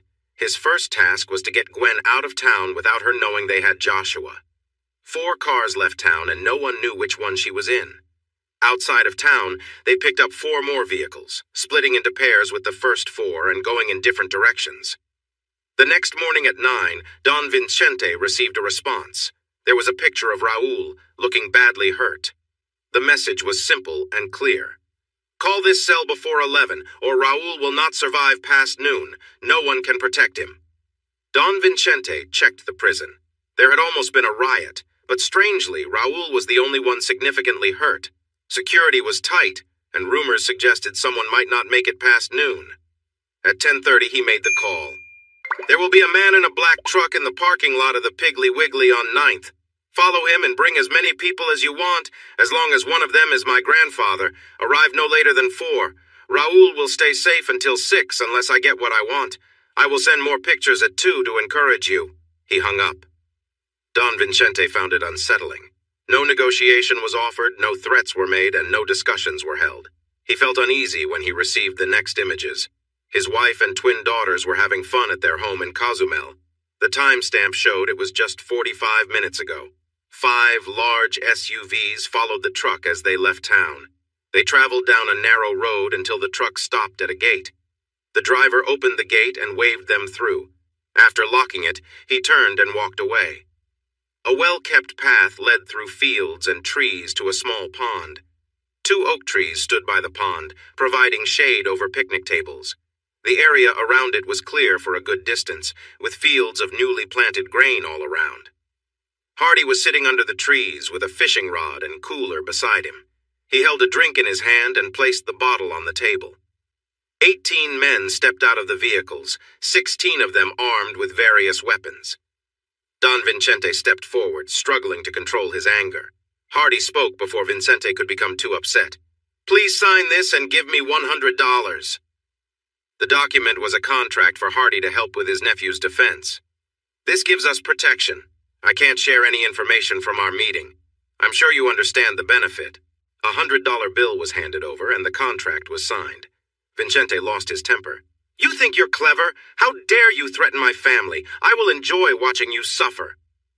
Hardy listened until Vincente finished. Then he casually said, "Beer bottle." It shattered into many pieces without a sound. He looked at the surprised faces around him and smiled. Suppressors are amazing, aren't they? And these earphones have impressive range. Check your chests. Vincente looked down to see 3 red dots on his chest. He glanced around. "They're in the trees." "That's over 400 yards, he shouted. Hardy smiled. "Yes, 3 of them are former soldiers trained as snipers. One holds a record for a long-distance shot, almost 900 yards. The others are just skilled hunters. You can't see them, but there are 3 more much closer. Don't worry. All I want is to talk. I just needed your attention. Tell your men to stay calm. No one has to get hurt today. How about we sit down in the shade and enjoy a drink? But first, send your grandfather across the field. You don't need him anymore. You have me now. I promise, unless you start something, there will be no violence today." Vincente spoke in Spanish. One of his men opened a door and Joshua and Ronnie got out. "Damn, Ronnie, they got you too? Well, help him across the field." Hardy had heard his grandfather curse before, but never quite like this. "He's part of this plan. He's the one who got me into this situation. He's the worst kind of traitor. You don't expect this from family?" "Is that true, Ronnie?" It was said softly. But when Ronnie looked into his eyes, he felt a chill. "Well, not exactly, Joshua exploded in anger. "Yes, exactly. Ask Vincente." He pointed at Vincente, who nodded in agreement. "You know how it goes. Use any means to get the job done." Hardy studied Ronnie closely. "When this is over, we will have a talk." Ronnie felt uneasy, like a warning was hanging in the air. "Enough of this family talk. Don Vincente, if you would." They moved to the picnic table and watched Joshua disappear into the trees. Hardy opened a laptop. "Look at this." It was a video of his villa, showing his family on the beach, searching for something and laughing together. A large boat cruised through the waves, shooting colorful fireworks. There were packages on the deck. When the boat reached the shore, the guards pulled it in, smiling. The women and 2 children eagerly opened the packages. Ronnie felt a wave of dread wash over him. "Calm down, Mr. Escobar. You just surprised your family with a lovely gift. They knew it was coming, but not the details. There's a note in your wife's gift explaining how sorry you are for being away from home so much. Look at the girls. Aren't they adorable? They received beautiful lockets and brand new smartphones so you can call them good night no matter where you are. Your wife got the same phone and a lovely necklace, which you said was just a small token for her being your everything. You'll get a warm welcome when you return home. By the way, the note is in your handwriting using the special name you call her. Here's a phone for you, and don't worry, it's clean. She should be calling any second." The phone rang just as he finished speaking. He picked it up carefully and put it to his ear. It was his wife, crying and telling him how wonderful he was, how much she loved him, and asking when he would come home.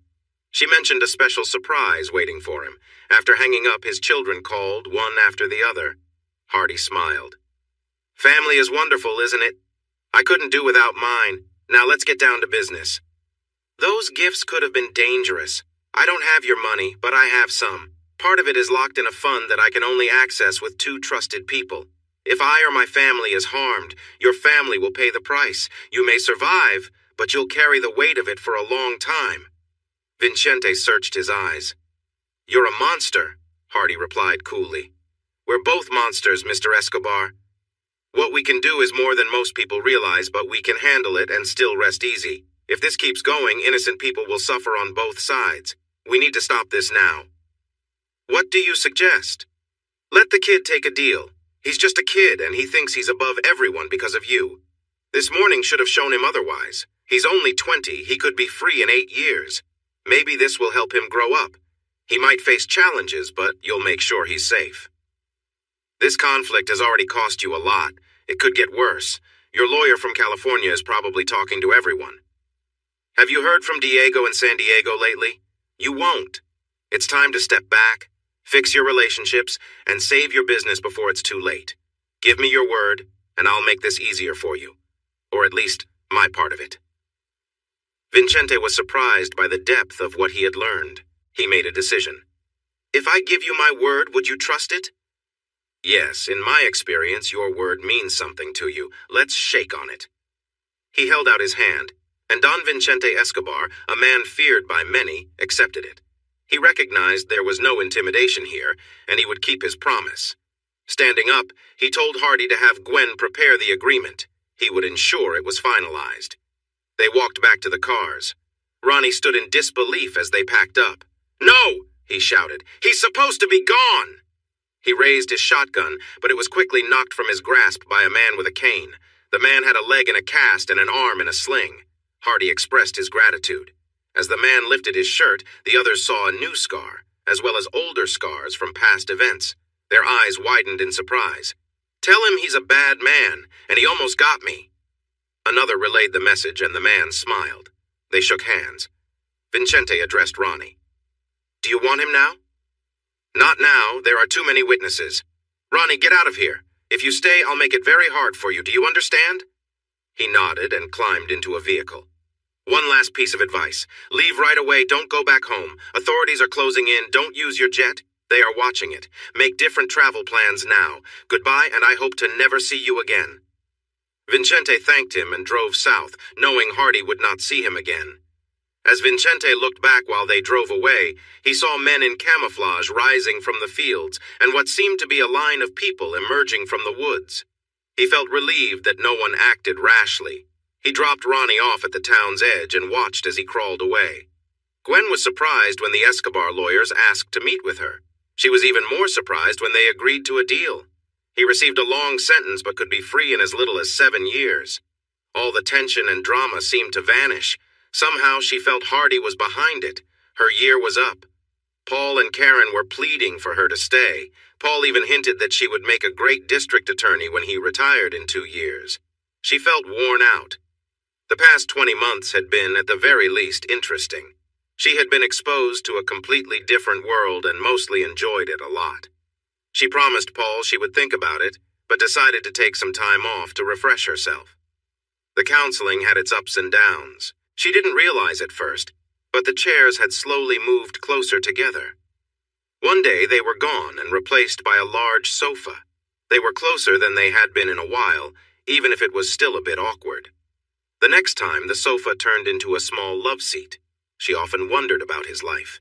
She made good use of the internet, finding ways to keep things interesting for herself. A few sessions ago, she brought it up, with Bill's support. He was curious too. She had mentioned her plans when he asked if she was seeing other men. Until I'm divorced, I won't be with anyone else, I promised myself.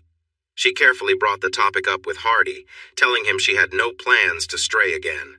To her surprise, he laughed. You love having fun, Gwen. Do you really think I believe you are doing without it? He laughed even harder when she told him about her little secrets. Finally, she angrily declared that she could go as long as he could. That sparked another round of laughter. You've already lasted almost a year longer than I have. In my mind, you broke our trust when you cheated. I've had someone special for the last 10 months. I waited for a while, but then I thought, why not? It didn't seem to matter if I did too. Before you guess, it's not Crystal. You don't know her, and she doesn't live here. We're not in love, but we enjoy each other's company. She's smart and definitely fun. Gwen felt stunned. Hardy was with someone else. How could he? She snapped. You need to stop this right now. I'm happy to give you all the attention you want. Just ask. The sooner you do, the better. Sorry, Gwen. You can stomp your foot all you want. Maybe I've already moved on. I might still be having fun, but you'll never know, will you? How does it feel to wonder about it? Welcome to my world for the last few months of our marriage. It was too much for Gwen. She hurried out of the office. When she didn't return in 5 minutes, Bill went looking for her. Her car was gone. She's left. You really hurt her, you know. I'll apologize when I see her next, but not for what I did. She broke our marriage, not me. You're not planning to fix things, are you? I don't see that happening. Yes, she's grown up. Yes, she's more mature. Yes, I still care for her. But really, Bill, how much has she changed? It's been almost 2 years and she won't let go. When it comes to our marriage, she keeps saying, I want. She should understand by now that I can't forgive her, not for what happened, but for how she treated me. Bill sighed. He thought many times they might work things out. Okay then, this next session will be the last, but promise me you'll share with her what you told me, kindly. Are you still in touch with the woman? No. She ended things suddenly. She said she was starting to have feelings for me, but it didn't feel right. Still, it was nice while it lasted. He truly missed her. He was sitting at the bar, enjoying a drink and keeping to himself when she came up to him. Short, with red hair, cute, and fit. The band was on a break, making it easy to chat. Why aren't you dancing? I've seen at least 4 girls ask you and you turned them all down. What's up with that? He smiled. Maybe I can't dance. Maybe I'm not into girls. Maybe I just like my own space. She smiled back, not bothered. I doubt all that. I bet you're a good dancer. I don't get any strange vibes from you, and maybe I want to be part of your space too. She extended her hand. I'm Ann Burnside, captain in the U.S. Army. Hardy Wilkes, sergeant in the U.S. Marines. Sorry about the Army thing, but I bet you're still a nice person. That comment will cost you a dance, soldier. Come on, let's go. The band started playing again. She was right. He was a good dancer, surprising given his height. He was a full foot taller than her, but they moved well together during the slow songs. They laughed, danced, and had drinks. They both took it easy. Others seemed annoyed when he took so much of her time, but no one was brave enough to say anything. As for her, she seemed happy with him. During the last set, he got up. I'm heading to my room now. He walked off without another word. She sat there, stunned. He didn't even say goodnight. She grabbed her purse and headed for the door. He was waiting there. About time. I was starting to think you weren't coming. Let's go. He guided her gently to the elevator. She stood still while he opened the door. He waited for her to step in first, but she just stood there. He took her arm gently. Maybe this was a mistake. Let me get you to your car safely. No, I want to be with you, but you make me nervous. Why? Have I done anything wrong? Made you uncomfortable? Are you afraid of me? Yes. Hardy was taken aback. Why do I scare you? My job has made me a good observer of people. I can usually figure them out quickly. With you, I can't. You seem nice and polite, but there's something inside you that's intense, just beneath the surface. You might be a very bad man. Strangely enough, you're not the first to say that, but I promise I've never harmed anyone who didn't try to hurt me first. Except for one time, I've never harmed a woman. That was an accident, but I understand. Give me a kiss goodnight. I think I've earned that. Then I'll let you enjoy the rest of your evening. She leaned in as he tilted his head, and for a brief moment she understood why someone might be drawn to danger. It was a soft kiss, filled with hints of strength and passion. Forgetting her doubts, she kissed him back, surprised when he welcomed her. She felt his presence grow stronger. In that moment, she felt completely caught up in it. In his room, he was firm but surprisingly gentle. He was clear about what he wanted while never rushing her, and she found comfort in his lead. He removed her clothing slowly, as if he were opening a special gift. He took his time to admire her before moving on to the next part. By the time she was dressed in just her undergarments, she felt ready to burst with anticipation. He took his time, and finally, they were both without their clothes. She admired his strong, toned body and the scars he bore, a reminder of his past. "Have you fought?" she asked softly, tracing a long scar with her fingers. "Not that one. Most of these come from a rough youth." She decided to kiss each scar, wanting to change the memories he carried into something warmer. "From now on, when you see these, think of my kisses. Let's create new, happier memories," she playfully teased him. "Maybe I should check for more." As she moved down, kissing along the way, he felt a mix of surprise and delight. It took everything in him to hold back the urge to rush her as she continued. The sensation was nearly overwhelming, and he tried to pull her back up. "Anne, I'm close." She looked up at him, then went all in, and he lost all control. After it was all over, she cuddled close to him. "Wow, that was amazing!" "Thank you for that, but why didn't you let me finish?" She smiled widely. "Don't you know the army always completes what it starts? I must say, I didn't expect such a response from you. How long has it been since you were with someone?" "Almost a year." She was surprised. "A year? That sounds like a story I want to hear. Did something happen to you, or were you just busy? Tell me about it later." As they were close, she felt a rush of pleasure. "I can wait." She thought about how good he was at pleasing her. They shared many moments of intimacy. When they finally were together, she felt free to let go. He was tender at first, then more demanding. Ultimately, she decided to give him everything. They enjoyed each other and rested. A little while later, he found ways to please her again. A few hours later, she teased him, mentioning he hadn't tried everything. She was glad to have some supplies ready. It was surprising how something that started out uncomfortable could feel wonderful in the end. She woke up feeling sore but happy. He was quick to take care of his need, noting that he wanted to recover. They spent most of the weekend together, only leaving the room when necessary. During their time together, he opened up about his marriage. "The girl sounds a bit spoiled, but she seems to be changing. Are you thinking about going back to her?" He looked at her in a way that made her want to help him feel better. "I don't think so. I still care for her, but I just can't get past it. Maybe I'm too set in my ways. I want to see you again, but think about it. Maybe she has grown. Give her a chance if you can." He responded with a nod, then returned to being close to her. They planned to meet again in 2 weeks. She started counting down the days. They quickly became a couple.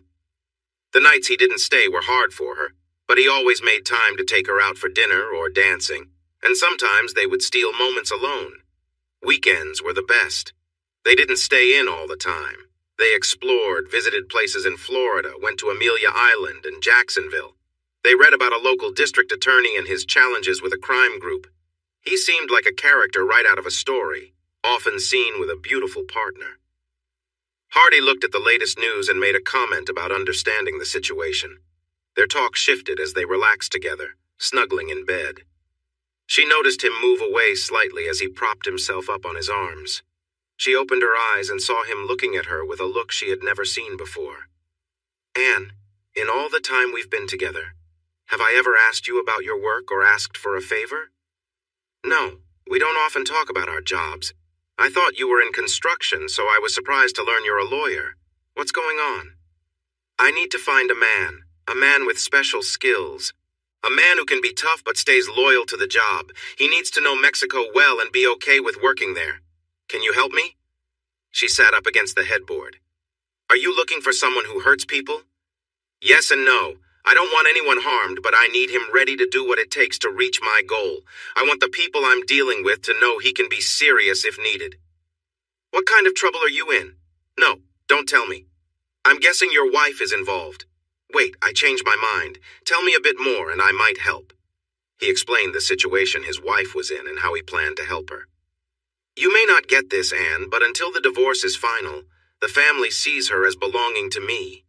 I can't let anything happen to her. They might take matters into their own hands and I won't be able to stop them. It could end badly. Innocent people who don't even know what's happening, could get hurt. I don't want that on my mind. Can you help me? If not, I'll head to Mexico and find someone myself. Can you give me a few days? I could get in trouble helping you." Sure, if you have any doubts, don't feel like you have to help.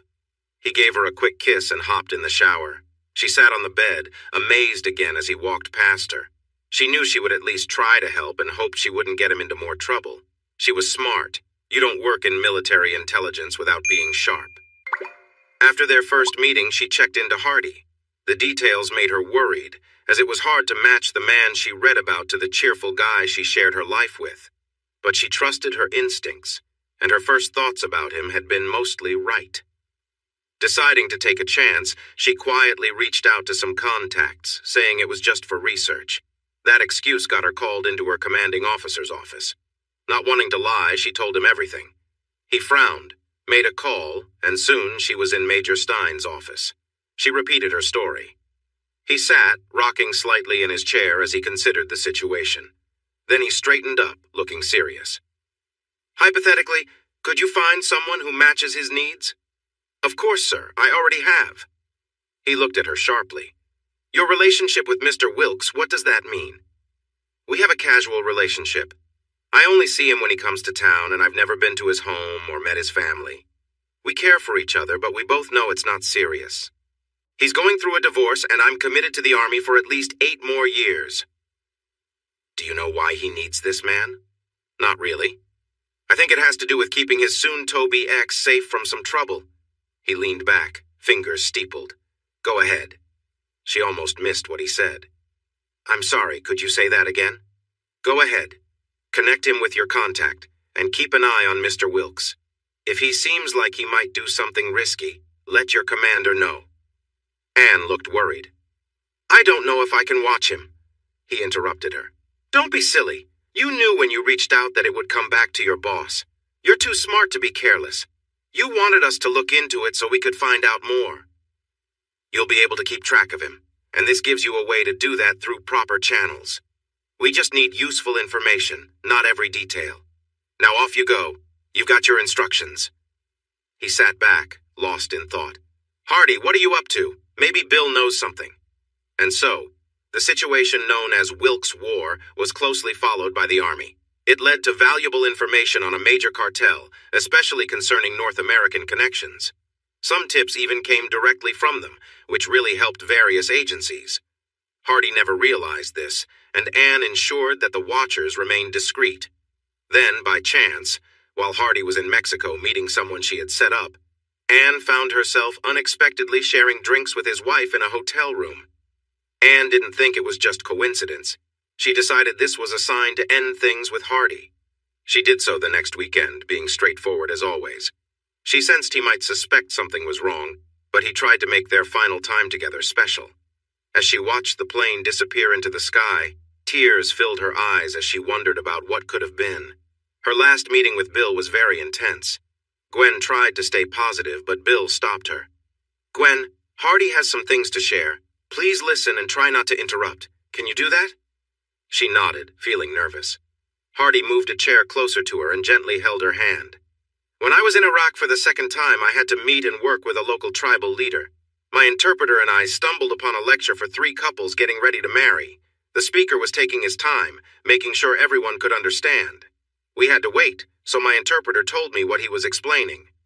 I remember those words even now. My children, marriage is a special place, held up by 3 strong pillars: love, trust, and respect. If any of these pillars fall, the whole structure becomes unstable. If 2 fall, it all comes crashing down. Love is the strongest pillar, supported by respect and trust. If either of those weakens, love cannot stand. Do you understand, Gwen? I still care deeply for you, but you have damaged our relationship. You've lost my trust because of your actions. I believe you when you say you see your mistakes and that you've grown. However, knowing this, you should understand that our marriage is over. You still act like a child asking for what they want. I'm sorry, but it won't work this time. I won't be returning for counseling. Bill knows this is final. I'm leaving the papers here. If you truly are the person you say you've become, please sign them. He leaned over and kissed her cheek before standing up. Goodbye, Gwen. She sat there so stunned she couldn't even cry. He was really gone. She turned to Bill. Is it really over? I'm afraid it is. For what it's worth, I thought there were times you both might make it. But why? I've changed, become a better person. Didn't he see that? Yes, he did.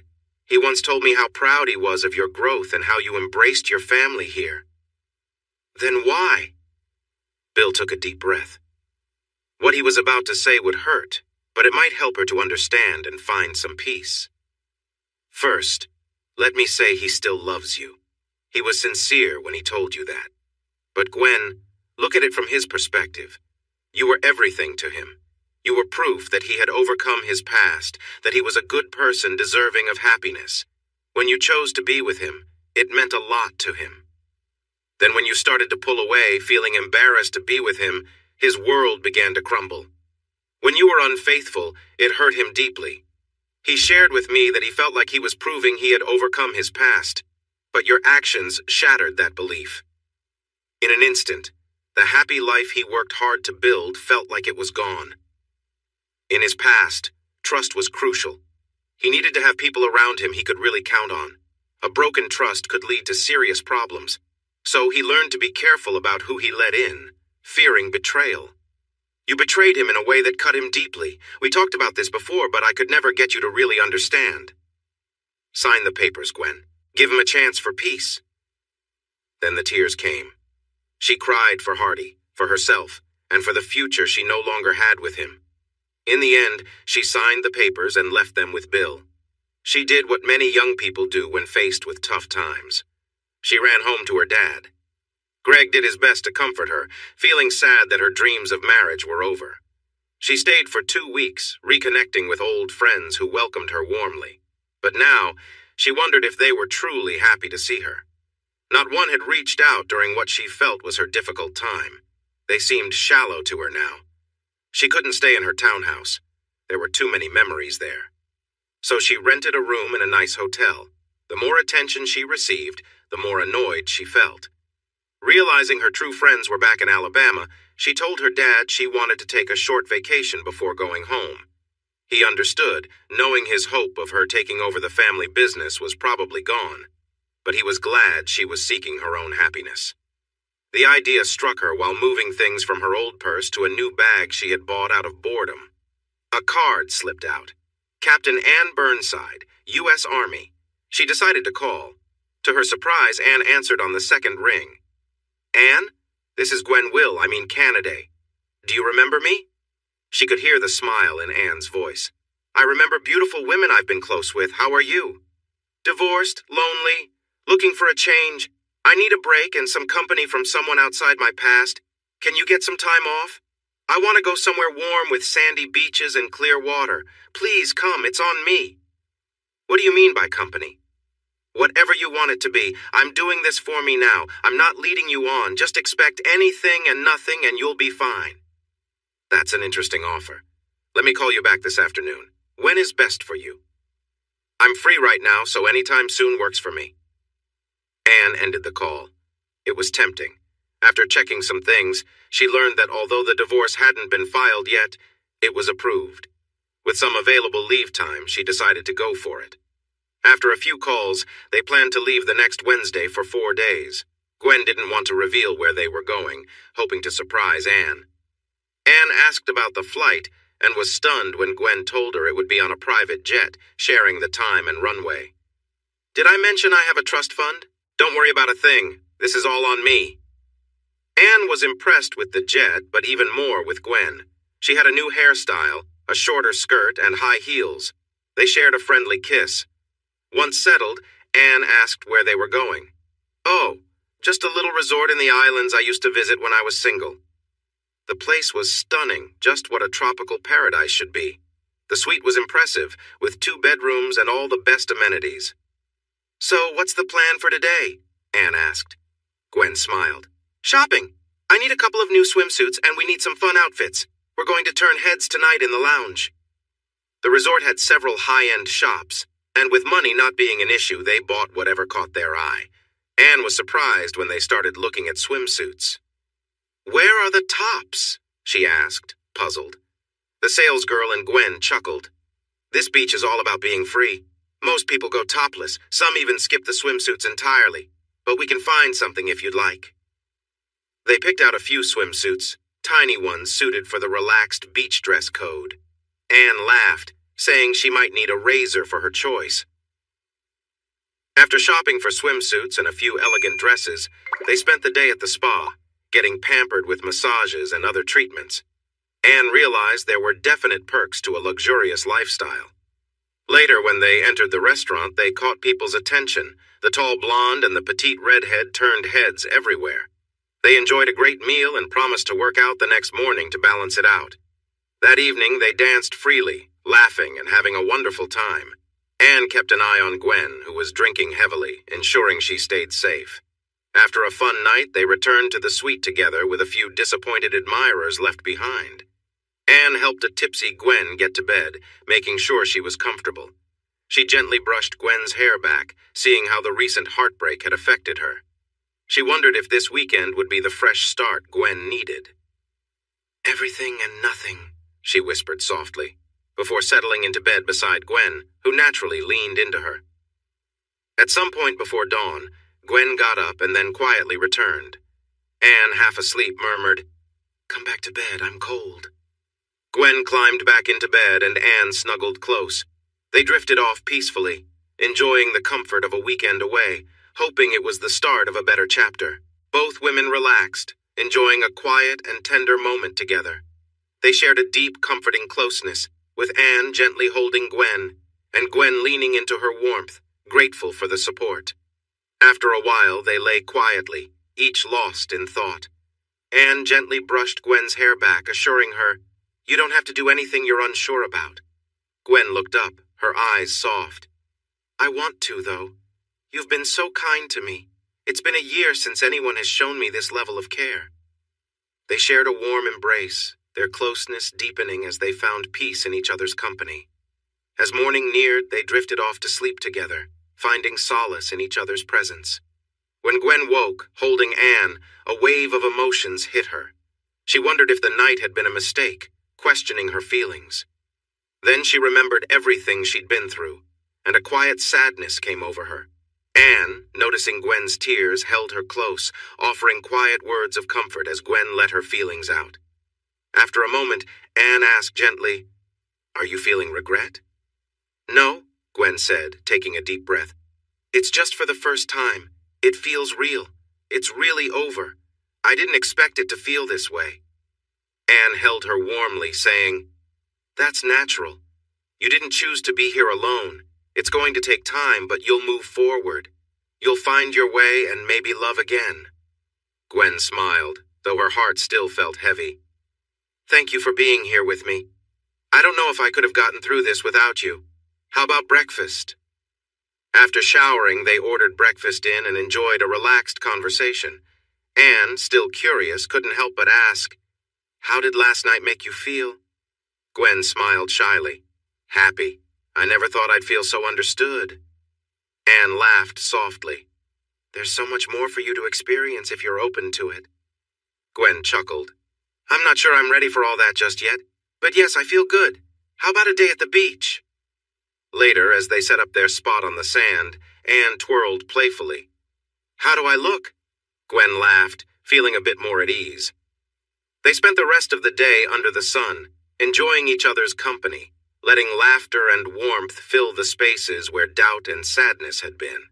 Before Hardy, she was never insecure and preferred going to nude beaches during vacations. She quickly took off her robe. "Oops, I forgot to put it on. Oh well." "Show off!" Anne laughed, sliding her swimsuit down. It took her a bit to get comfortable, as the tanned bodies around them were quite distracting. Gwen noticed that Anne was blushing.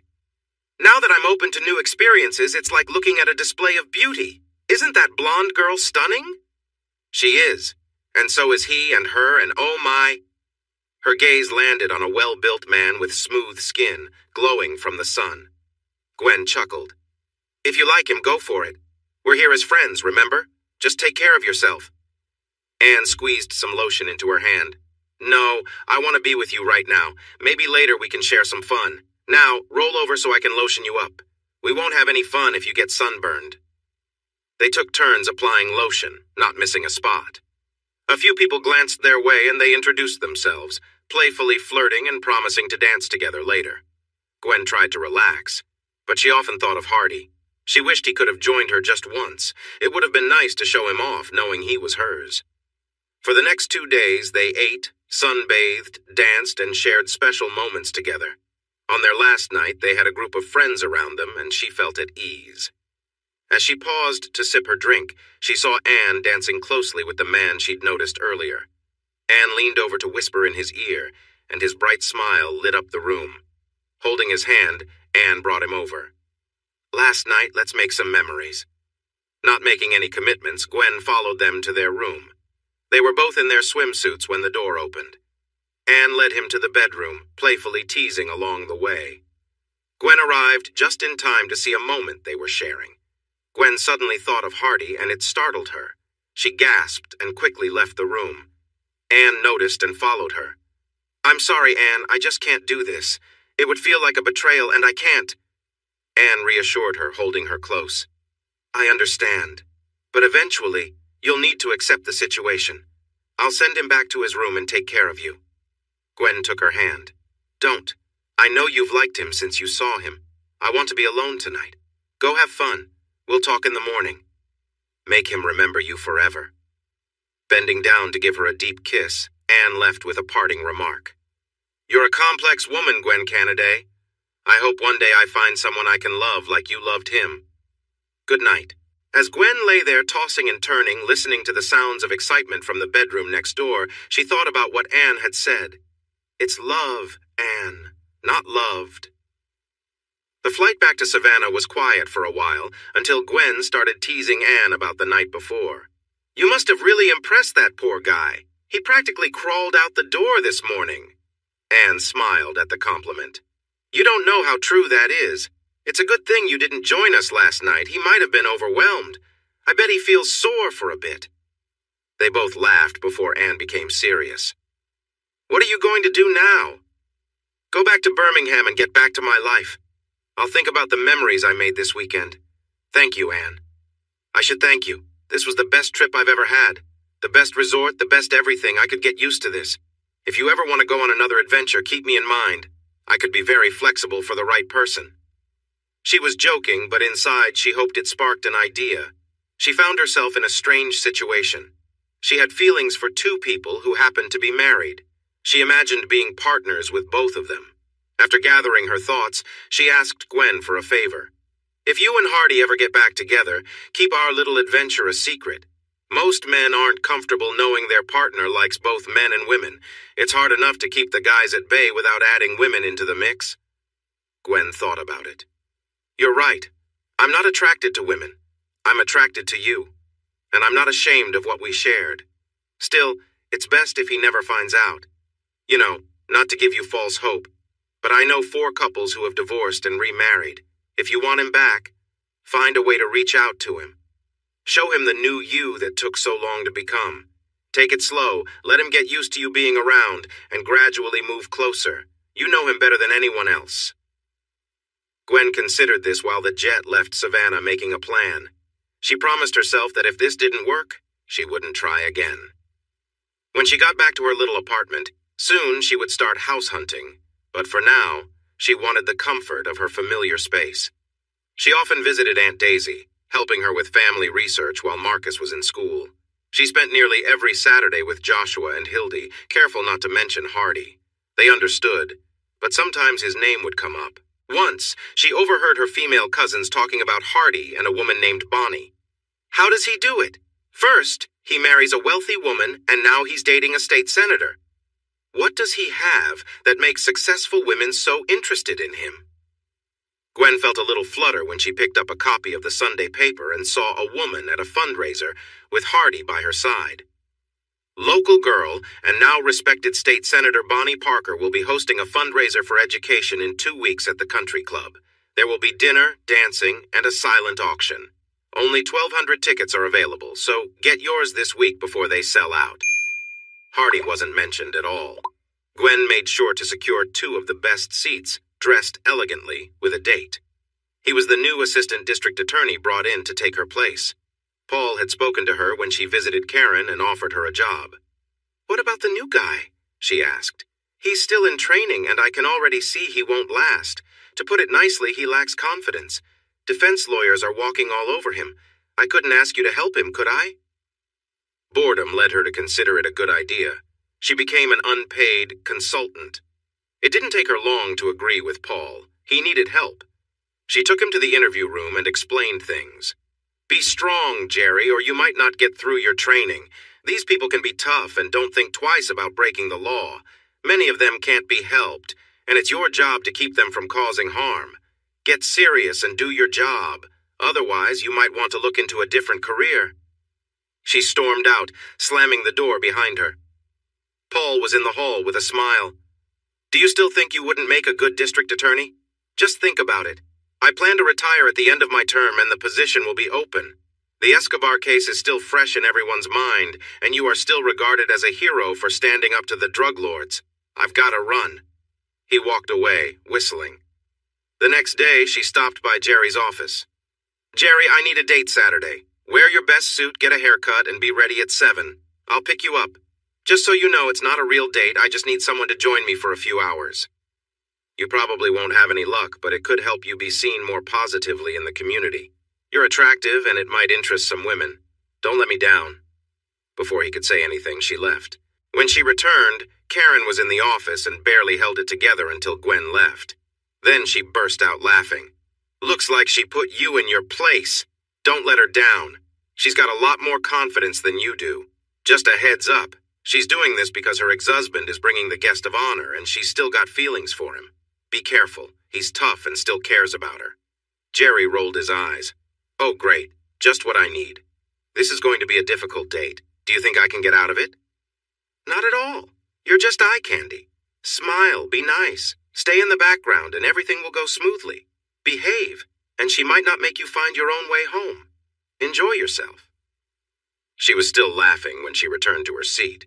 Karen talked to Paul, and he got 2 sets of tickets for himself, his wife Karen, and her husband, saying he wouldn't miss this show for anything. Gwen made sure she looked great.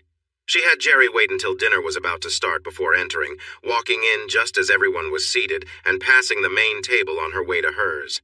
He was there with one of the most beautiful women she had ever seen. Was she really a state senator? The woman had her hand on his arm, quietly laughing at something he said. When he looked up, their eyes met. Time seemed to slow down, and she stumbled a bit. Then they were seated. It was a miserable evening. She had a clear view and watched as the woman flirted with him. "Why don't you just take him right there?" she thought as her hand gripped her wine glass tightly, nearly cracking it. Paul, Karen, and their partners sat with her, and there was a brief fuss as they checked her hand and changed her glass. Hardy glanced over, looking a little concerned. Once again their eyes met, and he raised his glass in a friendly way. She chose not to respond. "Well, aren't you acting mature tonight?" Karen said in a serious tone. "You wanted to be here, so act right. Making a fuss won't leave a better memory for him." Her friend's advice calmed her down. She made polite small talk, chatting with others at the tables, people she knew from work. Aunt Daisy was there with Marcus. People were so used to seeing them together that it felt normal. They raised their glasses in greeting, and she smiled back. After dinner, they sat through a series of speeches. The main speaker, Bonnie Parker, made a heartfelt appeal for her charity. "Thank you for being here tonight to support my cause. Everyone here is a professional in one way or another. Think about your life without your education. Would you be as happy? Would your family have the same quality of life? Knowledge is power. Take my guest tonight. He faced many challenges but worked hard, got educated, and became a lawyer known nationally for his achievements. He was lucky to have someone help him fund his mission, seeking justice for those who need it most. Not bad for someone from Limestone County. There must be more people like Hardy Wilkes in the world. Let's help them reach their dreams. Now it's time to start dancing. Enjoy the evening and place your bids on the items donated to our cause." She stepped away from the podium to loud applause, stopping to shake hands and greet well-wishers. Hardy stood and held her chair, earning a friendly kiss on the cheek. Gwen felt a mix of emotions. The music played a delightful mix of old classics, waltzes, foxtrots, and an occasional lively Latin piece. Gwen was a wonderful dancer, and her dance card was full. She noticed Hardy from time to time, once with Aunt Daisy for a gentle waltz, and another time with Karen for a fast-paced number. She was always amazed at how someone so tall could move so gracefully. Most of his dances were with the respected senator, and Gwen almost missed a step the first time she saw them together. During a break, she found herself standing in front of Hardy. He smiled and took her hand. "How are you, Gwen?" Fighting the urge to say she felt unhappy, she replied that she was fine. "Good. I'm glad to see you back. Do you plan to stay here?" "Yes, I have family I care about, and honestly, I don't find New England winters appealing anymore." "Great. I'm sure I'll see you from time to time." He was about to leave when a woman approached him. "Hardy, who is this lovely person? Should I be keeping an eye on you?" She spoke in a light-hearted tone, unaware of Gwen's connection. "Bonnie, let me introduce you to Miss Gwen." He almost said something else but corrected himself. "Canaday, of the Boston Canadays. Her father is my boss." Gwen extended her hand. "I'm pleased to meet you. Do you know Hardy well?" Gwen shook her hand, smirking at Hardy, who looked a bit uneasy. "Oh, Hardy and I go way back. In fact, I can confidently say I've spent more time with him than anyone else until recently." "Really? We should chat. I can share stories from his younger days, and you can share what he's like now. Sounds fun." She pulled a card from her purse. "I'll be in town for a few more days for political events. Feel free to call me." Before Gwen could respond, Bonnie was whisked away by her group. Hardy offered Gwen a small smile before following her. Karen approached. "Watch yourself, dear. She and Hardy have a past together, and there's a story there you might not know. I don't think there's any romance now, at least not on his side, but she seems to be very fond of him, more than I remember." The band started playing again, and everyone resumed dancing. Gwen danced with JT Sheriff Will Robb and his wife Myrtle. As the last set began, she noticed Hardy speaking with the band leader and handing him something. He stepped in front of a microphone. "Ladies and gentlemen, it's almost time to call it a night. Let's give ourselves a round of applause for supporting this cause. We will play a few more songs, but by special request, we're going to perform this piece now. All you couples, married or single, here's your moment to shine. Ladies and gentlemen, it's time for the tango." The crowd quieted down, and Hardy stepped up next to her. "May I have this dance, Gwen?" He reached for her hand, and she took it, unable to speak. They had taken dance lessons soon after they got married. Hardy loved watching Gwen dance, but he said this particular dance was special, and he wanted to share it with only her. They practiced for hours and danced whenever they could. A few more couples joined them, but left after a while. Gwen was lifted and twirled as they moved together, almost as if they were connected by invisible strings. The band leader, experienced in his craft, signaled his musicians to keep playing. They danced for almost 8 minutes before the music finally stopped, their bodies moving as one for a final moment. He lifted her gently, holding her as if she were weightless. After he set her down, he kissed her cheek and walked off the dance floor. The applause and cheers continued for several minutes while she stood there enjoying the moment. Karen came over to her. "Wow, that was amazing. It felt like you were sharing a special moment on the dance floor. No one will forget this fundraiser anytime soon." Gwen sat down, feeling both tired and content as the band finished playing. She went to the restroom to fix her hair and makeup. While washing her face, Bonnie came out of a stall. "Miss Canaday, your dance was wonderful. I've never seen such a beautiful expression of love. Hardy finally told me who you are. My dad mentioned he was married, but I thought it was to someone local. I would love to talk with you. Here's my card. Please call me." But she never called. Feeling happy, she decided to take Jerry home. Aunt Daisy helped her find a house close by, in a lovely old part of town. It was a large home with 5 bedrooms, reminiscent of the Old South, complete with columns and a balcony overlooking a circular driveway. There was also a 3-bedroom bungalow that used to be stables, where a housekeeper and a maintenance man lived. They had taken care of the house and grounds for 15 years, and Gwen appreciated their help. At first, it felt a little eerie being alone at night, but she soon got used to it. It didn't stay empty for long. She gained a daughter. Maybe daughter isn't the right term, she thought. She was only 14 years younger, but definitely felt like a younger sister. This relationship filled a big gap in her life, giving her someone to love. Hildy called her one day. "Gwen Marie, how are you?" Gwen had been in the South long enough to know that when both names were used, something important was happening. If they used all 3 names, That usually meant trouble. I'm fine, Aunt Hildy. How about you? I'm doing okay. How do you like living in that big old house by yourself? It gets a bit lonely sometimes, but I'm getting used to it. That's kind of why I called. I need a favor. Aunt Hildy, you know I'd do anything for you. What is it? Don't make promises too fast, girl. Do you remember Melissa Sue? Of course I do. She was one of my first cousins I met when you invited me out. Is she in trouble? Not exactly. Her dad passed away in a truck accident when she was 7. And to be honest, her mom isn't taking care of things. She left 3 weeks ago with a guy who isn't any better, and nobody has seen them since. Melissa Sue was hoping she'd come back, but social services found out. I'd take her in myself. She's not a bad girl given what she's been through, but you know Joshua hasn't been well since Ronnie gave him that bump on the head. I'm worried about him. He can't work on the farm anymore, and we're living off his social security and what Hardy gives us. It's enough for us, but it bothers Josh that he has to rely on it. If no family steps up to help Melissa Sue soon, they'll take her into care. Where is she now? The county has her in a group home. It's really bothering Joshua. It'll take me about 3 hours to get things in order and get there. Stay calm, Aunt Hildy. Tell Joshua not to worry. I'll take care of her. Stop by when you're done. You know how much Joshua loves to see you. And Gwen Marie, it's nice to have family like you around. Bye. She called Limestone County Social Services. They told her that if they didn't have court approval, they couldn't release Melissa Sue. So she called Paul, and he helped her talk to the local judge. You need to hurry. Social Services closes in 2 hours. If they don't have the paperwork, she'll be there until Monday. She realized she wouldn't make it in time, so she reached out to Hardy. She got straight to the point. Hardy, they have little Melissa Sue in foster care. Her mom ran off.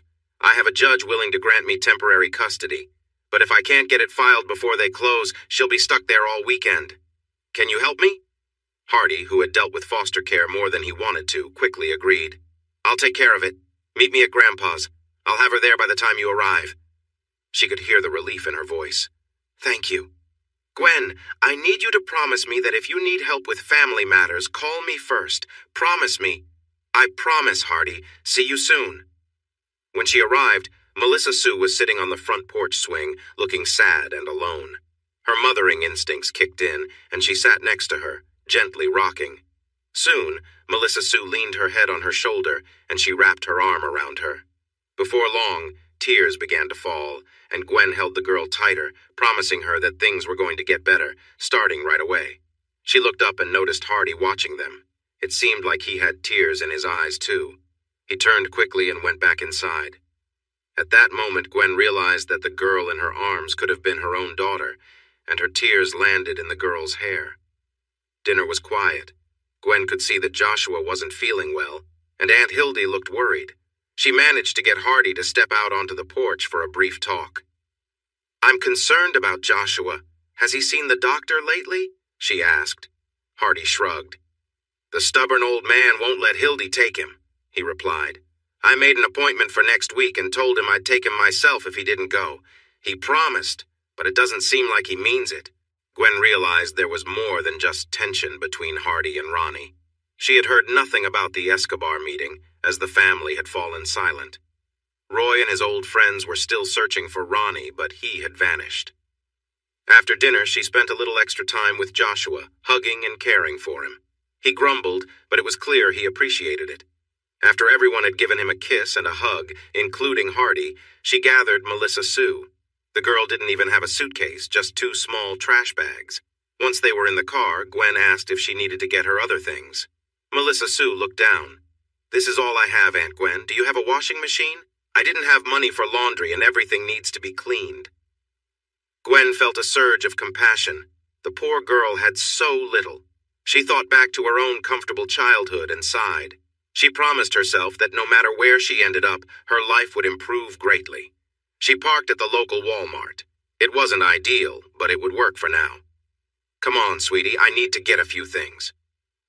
The girl was surprised that she was the focus of the shopping trip. Just a few things for now.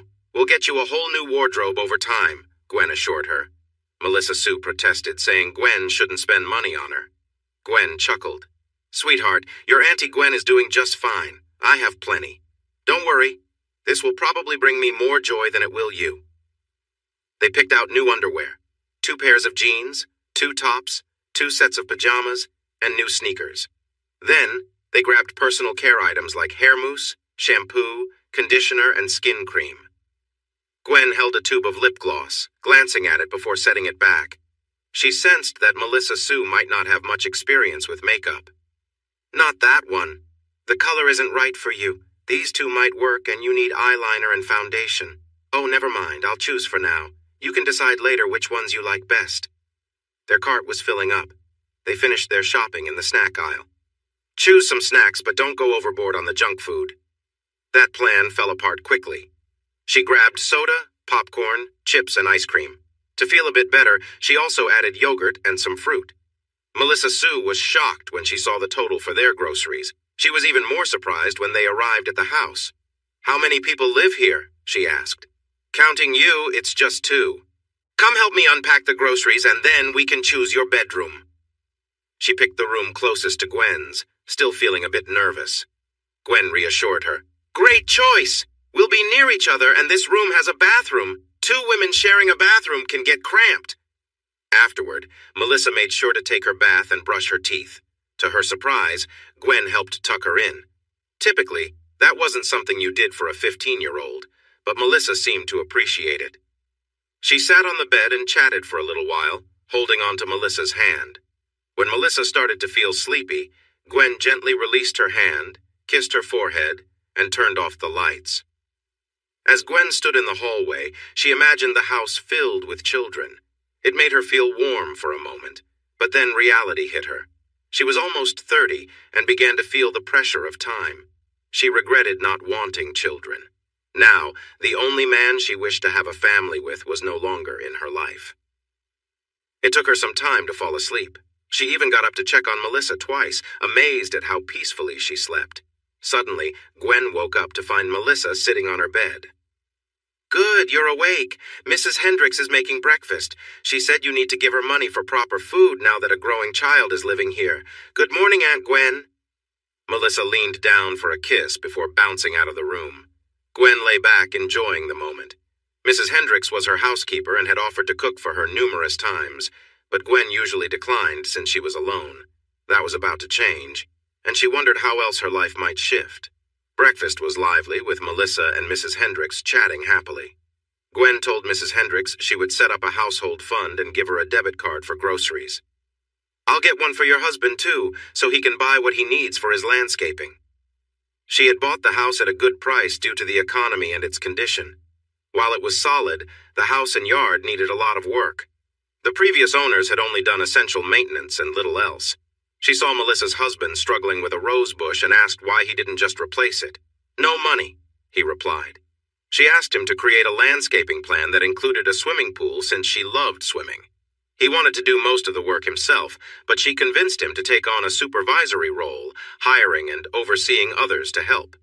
Mrs. Hendricks said it was the happiest she had seen him in years. After breakfast, it was time for an important conversation. "Melissa, do you want to stay here?" She looked down, worried she would have to leave. "Yes, ma'am, if you will have me." Gwen hugged her tightly. "Good. Then we need to transfer you here for school. How are your grades?" Melissa felt a bit shy. "I like school, but my mom moved us so often that I fell behind in my classes." Gwen frowned a little, thinking of how unfair that was. She decided that some extra help over the summer could help Melissa catch up. "We'll visit your old school on Monday to get your records. I'm not sure what area we're in, but I'll find out." She took a deep breath. "I'm glad you want to stay. I want you to stay too. But if you live with me, we need to set some rules. First, Mrs. Hendricks is here to help, not to clean up after you. I expect you to keep your room tidy and not give her any trouble. I want you to go to school on time and do your best. If you need help, ask. If I can't help, I'll find someone who can. I know you'll make new friends, and you can invite them over and visit them as long as you let me meet their parents first. If they come here, they are your guests, and I expect you to take care of them. I remember being your age, and I know about peer pressure. If you make a bad choice, there will be consequences. I have my own plans, so I may not always be home. And Mrs. Hendricks might not be here either. I'll need your word. Can I count on you? Good. Now, another important thing. You are a lovely young lady, so I expect boys to want to be around you. No boys in your room ever, and no boys when Mrs. Hendricks or I aren't home. When you turn 16, you can start dating if I say it's okay. Until then, you can go out in groups. That's about it. Do you think you can follow these rules? Yes, ma'am. Great. Now, why don't you explore the house and yard while I make a few phone calls? You can call your friends if you want. She had only one call to make. Aunt Daisy, I need your help. She explained about Melissa and how she wanted to improve her situation. Daisy listened for a few minutes before interrupting. I understand. I'll be over in 30 minutes. Have her ready to go out. Without waiting for a response, she hung up the phone. She found Melissa chatting with Mr. Hendricks about flowers. Honey, please freshen up. Your great Aunt Daisy is coming by to meet you. Daisy arrived right on time with Marcus. She stayed in the car while Marcus rang the bell and told them to come out. Daisy had Melissa sit in the back to get to know each other better. Gwen didn't know where they were heading, so she chose to trust Aunt Daisy and spent the time chatting with Marcus about history. He was the lead intern on a Civil War site project and was very excited about it. They stopped in a part of uptown Birmingham that Gwen had passed through before but hadn't really noticed. Why are we here? She asked. Clothes. Melissa needs school clothes, and our family has been shopping here for 6 generations. It was a small store, but Gwen felt at ease, realizing the staff really knew what they were doing. They measured Melissa from head to toe, making notes. When they finished, they brought out a few dresses they thought would work well. Gwen, who had worn clothes by famous designers, was impressed by the quality. Daisy picked out 4 dresses without asking Gwen or Melissa. She took Melissa's hand and said, Now, dear, I've chosen the basics. You can choose 3 more. It took another hour of fitting the dresses and chatting before Melissa selected her last 3. Daisy suddenly stood up. Time to go. We have other places to visit. Melissa looked surprised. Aren't we taking the dresses with us? Daisy chuckled at her confusion. No, they'll be delivered later. They need to be fitted to your exact size. If your weight changes, it's easier to make them smaller than larger. Gwen didn't ask about payment at that moment, but planned to talk to Daisy later. Marcus was dozing in the car, saying he preferred a cave full of snakes to a dress shop. They left him and walked 3 doors down. They entered a shoe store and spent over an hour picking out 4 pairs, 2 flats and 2 with a small heel. The colors matched the dresses. Daisy mentioned that higher heels looked cheap on young girls, except for special events.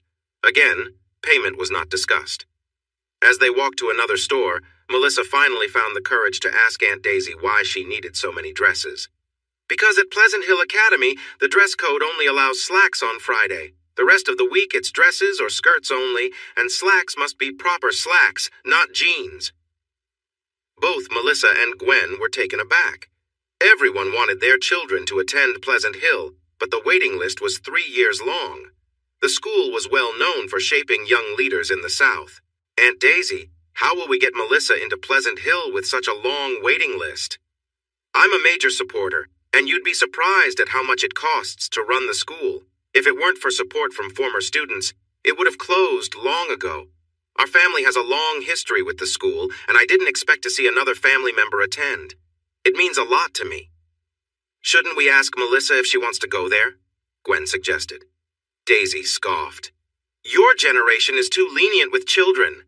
Let's see what she thinks about attending Pleasant Hill. Melissa Sue Wilkes, would you like to go? Melissa looked down, her voice soft. Yes. Daisy tapped her cane. Speak up, dear. My hearing isn't what it used to be. I'd really like to go to Pleasant Hill, Aunt Daisy, but I worry. I'm just a simple girl from a small town. What if I don't fit in? What if they don't like me? Daisy gave her a firm look. No one will be unkind to you for long. You have the strong Howe family name and some money backing you. And if needed, we have Hardy Wilkes supporting you. Anyone who acts foolishly won't last long. Now give your old aunt a thank you kiss. Melissa kissed her cheek and held her hand as they walked home, chatting quietly and listening carefully. When they got home, Daisy gave both Gwen and Melissa some tasks. Melissa was to visit Daisy twice a week to learn how to be a proper Southern lady, and Gwen was to join in at least once a week. You already have good manners when your northern upbringing doesn't interfere. This will just fine-tune what you know. Now that we have the important clothes sorted out, she'll need normal, casual outfits. Nothing too flashy or revealing. Remember who you represent. You two can bond over that. Now give me a kiss and hug, and I'll see you soon. After Daisy left, Gwen apologized to Melissa. I'm sorry, honey, I just wanted to help. I didn't mean for her to take charge of everything. Melissa looked at her surprised. Are you serious? I just got a whole set of fitted clothes, a spot in an exclusive school in the South, and hopefully the support of two of the wealthiest women in the state. The best day of my life was when I met you. Thank you. I'll do my best to make you proud. Their hug was strong, filled with love and thankful feelings. Well, she smiled, what should we do for the rest of the weekend? Gwen had already thought about it. The first stop was a car dealership after asking Mr. Hendricks about his favorite brand. Since he liked Chevrolet, they went there first. By the time they left, he was driving a new 3/4-ton pickup truck for work. Mrs. Hendricks had always admired her sister's Dodge van, so they went there next and bought a top-quality town and country. It would be helpful for her to take Melissa places when she couldn't. Then they tested several four-wheel-drive SUVs until she decided on a Range Rover. She had bought her cherished little car and thought it would be a perfect first car for a teenage girl. They went to some nice stores for her everyday clothes, and she started to think she might need more closet space. All the clothes she had collected over the years seemed like too much now. Gwen took her to a salon for a haircut and to pamper her hair. They also treated themselves to manicures and pedicures, which was a new experience for Melissa. On Sunday night, Gwen heard sounds from Melissa's room and went to check on her. Melissa was lying on the bed, tears in her eyes. Gwen quickly went to her side. What's wrong, sweetheart? Melissa sniffed and replied, I'm scared. I'm afraid this is just a dream, and I'll wake up in my old home. If I wake up here, no one will like me at school. I wasn't raised this way, and I don't know how to fit in. Gwen said, Honey, it might feel like a dream, but it's real. You'll be just fine. Remember, you come from two of the oldest families here, Wilkes and Howe. Their strength is in you. I've read a lot about them, and bravery runs in the family. Now get some sleep. I want you to be rested for tomorrow. The next day, Gwen and Daisy took her to school, and the headmaster greeted them warmly. I can't believe it! A Howe back in Pleasant Hill. Balance is back in the world. They looked over her grades and decided she would spend half the day in regular classes and half with a tutor to catch up for next year. She showed herself to be smart, willing to learn, and focused. Her biggest worry was letting Aunt Daisy and Aunt Gwen down. She made friends carefully. Aunt Daisy helped her build confidence by introducing her to her friends, many of whom were grandparents of Melissa's classmates. She even visited some classmates at their homes. Melissa was a bright girl, and she remembered the saying, It's better to be quiet and thought a fool than to speak and remove all doubt. She kept her words few at first, observing and learning. Soon enough, she had a group of friends and was doing well. The support and resources around her certainly helped. After a few months, Gwen hired someone to help her find Melissa's mother in Florida. One day, her mother answered the door at her trailer. Gwen presented her with a choice: sign over permanent custody or return to Alabama to face serious charges. If she signed, a small amount of money would be exchanged. Her mother recognized Gwen and quickly agreed. Before leaving, Gwen shared a picture of Melissa and another group photo from Pleasant Hill. She has a good life now. If she wants to see you, I won't stop her, but I will keep a close eye on you. Here's her cell number. As far as she knew, she never called. Right after Thanksgiving, she asked if Melissa wanted to see her mother. Melissa didn't even look up from her homework. I see my mother every day. Gwen rushed back to her bedroom, tears flowing. Once she was calm, she took Melissa shopping and bought her a high-end smartphone and matching tablet. One unexpected change for Gwen after Melissa moved in was her father. He cared about her and visited more often because she now had a bigger house. He even took her to Boston for a holiday. She returned with a newspaper showing them at a charity event. The article identified them as Greg Cannaday with his granddaughter, Melissa Sue Wilkes. She framed it and hung it in her room, and from that day on, he became her grandfather. He saw Hardy occasionally, mostly for work. Hardy was thinking about starting his own office, but Greg advised against it. You've got a good life. Why change something that works? Hardy didn't have a good life. He had family and friends, but he felt lonely. When he finally filed for divorce, Gwen cried for 2 days when she got the final notice. He couldn't seem to find anyone who matched what he had with Gwen and stopped looking. Gwen began dating again and even let one man into her bedroom while Melissa was on a sleepover. Besides physical comfort, she felt nothing. They both moved through life without direction until, as usual, unexpected events brought them back together. Gwen was fast asleep when Melissa rushed into her room, crying. She quickly hugged her. "What is it? What's wrong?" "Grandpa Hardy had a heart attack. Aunt Hildy called. She must have dialed my number by mistake. They're airlifting him here. He should be arriving soon." They got dressed quickly and sped to the hospital. Hildy was there, nearly frantic. She held onto Gwen like she was drowning. It took 5 minutes for her to calm down enough to talk. There were issues with his admission because he was on Medicare. The strong negotiator in Gwen emerged as she approached the desk. "You have my grandfather here. What's going on with admissions? Never mind here." She took her checkbook from her purse, signed one, and handed it over. "Fill in the rest later.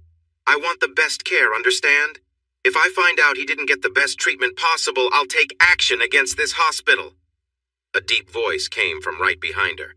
"And after she's done, I'll step in. Now get moving." She turned and buried her face in Hardy's chest, crying. He gently stroked her hair and back. "It's all right, sweetheart. We'll get him the best care. Can you help Aunt Hildy calm down? I think Melissa Sue is really worried about Joshua." Joshua had heart surgery 4 hours later, right after a team of specialists arrived.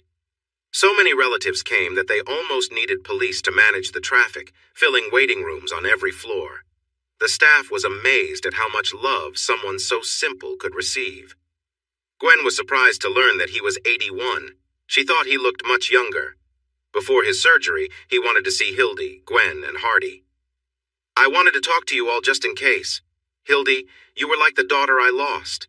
I don't know why you chose to care for an old man like me, but thank you. I care for you very much." Hildy broke down in tears. It was the first time he ever expressed his love for her. "Gwen, if anyone told me my favorite granddaughter would come from up north, I would have laughed. But you are important to me. I love you." Gwen started to cry as well. "Hardy, I'm proud of you. I tried to raise you right. Sometimes it didn't work out, but you turned out great." Hardy had tears in his eyes, too. "Just in case I don't make it, I need to say something. You two are silly. I've never met two people more in love yet so stubborn. You love each other but stay unhappy alone. Why haven't you thought about remarrying? I won't pressure you into promises, but please think about it. I hope I live long enough to see you together again. Now let me rest before they come to take care of me." They left quietly, sharing unspoken thoughts and hopes. Joshua survived, but stayed in the hospital longer because of an infection. Gwen and Hardy visited him as often as they could. They started having dinner together, sticking to safe topics like Melissa Sue, Joshua, Hildy, and the family. Hardy compared the experience to being cautious around a porcupine, moving slowly and carefully. Gwen felt optimistic, and Melissa even joked about her getting a new dad. Weekends at the farm became routine, where Gwen took on Hildy's role while she was at the hospital. Hardy began to smile more and started looking forward to spending evenings with Gwen. Joshua would chuckle and encourage them to enjoy each other's company instead of worrying about him. Gwen playfully teased Joshua when Hardy wasn't around, saying he might live long enough to say, "I told you so." Crystal Ann had finally moved on from Hardy and began dating a nice young man, a state trooper. She had dropped off some papers at his house and was getting her small revolver from his gun safe. Hardy bought a gift for Crystal when she moved into her new apartment. He taught her how to use it, and she turned out to be quite good. She and her boyfriend were going to the shooting range. The doorbell rang, and Hardy called out to Crystal, letting her know her boyfriend was there. "Don't outshoot him, girl. He won't hear the end of it." When he opened the door, he saw Ronnie Wilkes. Ronnie looked terrible, unkempt and troubled. It was clear he had been struggling with serious issues. He had disappeared for a time, taking money and hiding out in Mobile. To cope with his problems, he turned to drugs and became addicted. He held a grudge against Hardy, blaming him for everything that went wrong in his life. When his money ran out, he resorted to stealing from vulnerable people. The police started looking for him after he got into trouble during one of these attempts. He needed to escape, so he stole from a drug dealer, taking cash, drugs, and a weapon. Hardy's first instinct was to warn Crystal, but before he could say anything, Ronnie shot him multiple times. Hardy fell to the floor, and Ronnie aimed at him again. Crystal heard the shots and rushed into the living room. She quickly saw what had happened. Without hesitation, she grabbed her pistol and fired. She missed, but just barely, leaving a mark on Ronnie's arm. Ronnie fled the house. Crystal didn't chase him. She dropped to the floor beside Hardy, crying out in panic. She quickly called 911 and then her boyfriend.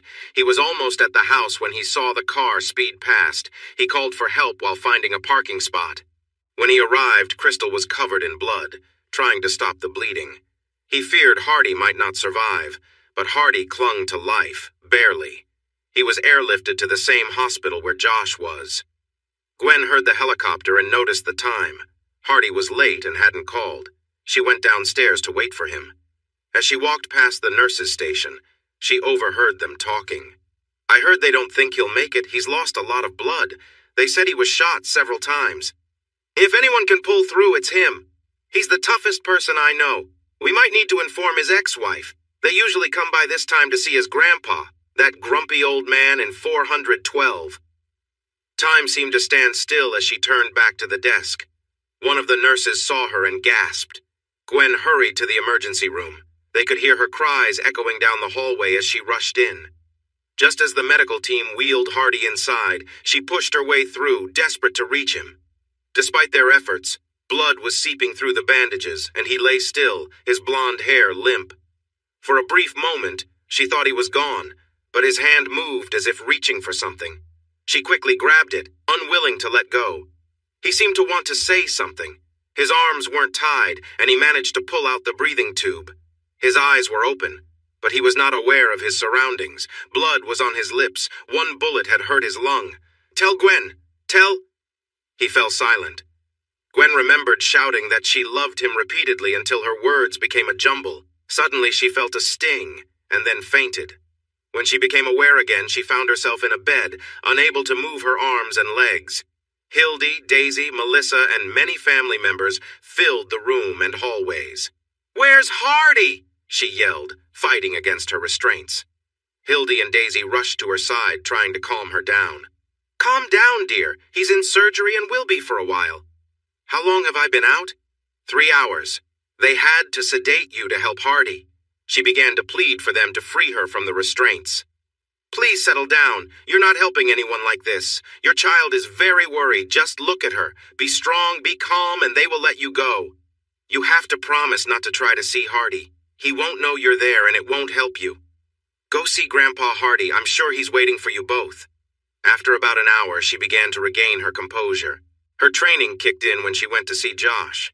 She apologized for being late and explained that Hardy had been called away for a case and Melissa had a school emergency. Joshua noticed she was upset. "Don't worry, girl. Hardy will be back soon, I promise. I wanted to share something important with you. I made a will. I didn't include either of you because it was a surprise. I want you to have the farm, but only if Hildy can live there and you promise to take care of her. Also, in my will, I wish for you to name your first son Joshua Hardy Wilkes. Will you do that?" This made her cry again, but she solemnly promised to honor his wish. Hardy had a damaged lung, lost a kidney, and one bullet broken 2 ribs, while another injured his intestines, requiring a few inches to be removed. They also found out later that another bullet had hurt his hip bone. Despite all these injuries, he survived. He was in a coma for 6 days. Gwen, Daisy, Hildy, Greg, who came right away when she called, and even Roy took turns watching over him and Joshua. It was the first time every bedroom in her house was filled. Mrs. Hendricks was happy looking after everyone. A big search started for Ronnie Wilkes, but he seemed to vanish. When Hardy finally woke up and could think clearly, his first request was for Roy to take care of Gwen and Joshua. Roy smiled, leaned in, and said softly, "Don't worry about Ronnie, cousin. I've heard he won't be causing trouble anymore." Hardy smiled and shook his hand. Once he was awake, Gwen stayed by his side, only leaving to shower and sleep now and then. He complained, but she just smiled. "Oh, no, I'm here for you. You can't get up or push me away. You can try to ignore me, but you know that won't work." "No, Hardy. I want to do something I've long wanted to do. I want to know who you really are. Not the stories or the lies, just the truth. You can resist me if you want, but you're stuck here for now, and I'm not going anywhere. If you try to send me away, I'll just find another way to stay, so why not just talk? Maybe I'll hear so much I'll leave you alone forever, but I doubt it. He sighed and pressed the button for more pain medicine and went back to sleep. She was there when he woke up again. A week went by and he finally gave in just a bit. Ask me one question a week and I will answer. Did you really do all those things they say you did before you joined the Marines? The laugh that came was long and without joy. If I had done everything they said, I would have had to start back when I was 10. Then why did you take the blame for it? I didn't. I just didn't deny it. Do you know the first rule of being feared? She shook her head. One person hurt can scare thousands. If people thought I was dangerous, they left me alone. The real troublemakers stayed hidden, and the authorities couldn't prove anything because I never really did it. People feared me, and that kept them away. Don't get me wrong, I did some bad things, but I never enjoyed causing pain. Sometimes just the thought that I might do something was enough. But I've seen you fight. You're pretty skilled at it. Where did you learn? My dad had a friend from the Philippines, a small island. He was in prison with him for a while. He was only 5 feet tall and maybe 100 pounds, but he was the toughest man I ever met. People in prison avoided him. He was an expert in 2 martial arts. He liked me and taught me a lot. He was a lonely man, and my family treated him kindly. Grandpa let him live and work on the farm for some time. One thing about their martial arts was they had no showiness. Every movement was meant to hurt or disable, and their skill with weapons was impressive. That's why people thought I was so cruel, because of the way I fought. Luckily, I never seriously harmed anyone, but I did break a few bones. Another week passed, and he hoped he might be set free. Did you really hurt your sister and brother-in-law? And did you harm her partner? Yes, and no. You know how I feel about cheaters, and I was really young and foolish back then. I didn't really hurt her badly, but I did slap her. I really did hurt her partner, though. The only reason I confronted my brother-in-law was that he attacked me without warning one night. I gave him a good punch for that. He was embarrassed to admit he caught me off guard, so he told my sister I was dangerous, and they left. Why didn't you tell anyone the truth? Think about it. If people thought I could hurt my own family, what would stop me from hurting strangers? What happened with her partner? He tried to sneak up on me too, but he came at me with a bat and broke my arm. I was angry and warned him that if I saw him again, he wouldn't be so lucky. He left that night, didn't even take his things. His car was being taken away, so he just walked away. I found an old jacket of his and tossed it far away by a pond. That's how the rumors started. Don't you miss your sister? He paused for a moment. Yes, she was my family besides Grandpa. We were very close, sharing a lot of tough times. I hear she has 3 children now. One is a teenager. Why didn't you try to make things right with her? We didn't part on good terms. She called me after they left and yelled at me saying she was ashamed to be my sister. I thought it best to give her space. Do you know the family thinks you pushed her away and she's scared to come back? He grew tense. She can come back whenever she wants. I would never hurt her again. It's her husband that keeps her away. The heavy conversation was exhausting, and they decided to end it for the night. Joshua gave Gwen his sister's number and she called the next morning. It was an emotional talk, especially when she learned about the health challenges they faced. Would you please visit them? I know it would mean a lot to both of them. I would love to, but I can't afford gas, even if my old car still runs. Does your husband have a car? She let out a short, bitter laugh. I'm sure he does, but I have no idea where he is. He left almost 2 years ago and I haven't seen him since. Things have changed since the last time you spoke to the family. You have some wealthy relatives now. There will be a rental car ready for you in Asheville by 10 tomorrow. It will be fueled up and ready to drive. Can your car make the trip? I think so, but I still won't have money for the trip. There will be a debit card at the desk with the keys. It has $2,500 on it. That should be enough for meals and gas, right? Please, it would mean a lot to us. I guess I could, but make sure all the kids come. We really enjoy having more cousins around. See you tomorrow night. She wondered where she would fit everyone since her house was already full. Aunt Daisy stepped in to help. "I have 9 empty bedrooms. It will be nice to hear children in the house again." Peggy Wilkes Smith and her family were amazed when they arrived. They were introduced to many people, but they knew they would forget most of the names. Gwen and Daisy took them out for dinner before getting them settled in. 13-year-old Peggy Jr. and Melissa quickly became friends, so they decided little Peg would share her room. Greg was surprised when he saw her. She looked like a smaller version of Melissa. "Wow, those Wilkes jeans sure make pretty girls. Too bad about the boys." Little Peg blushed but was happy to hear the compliment.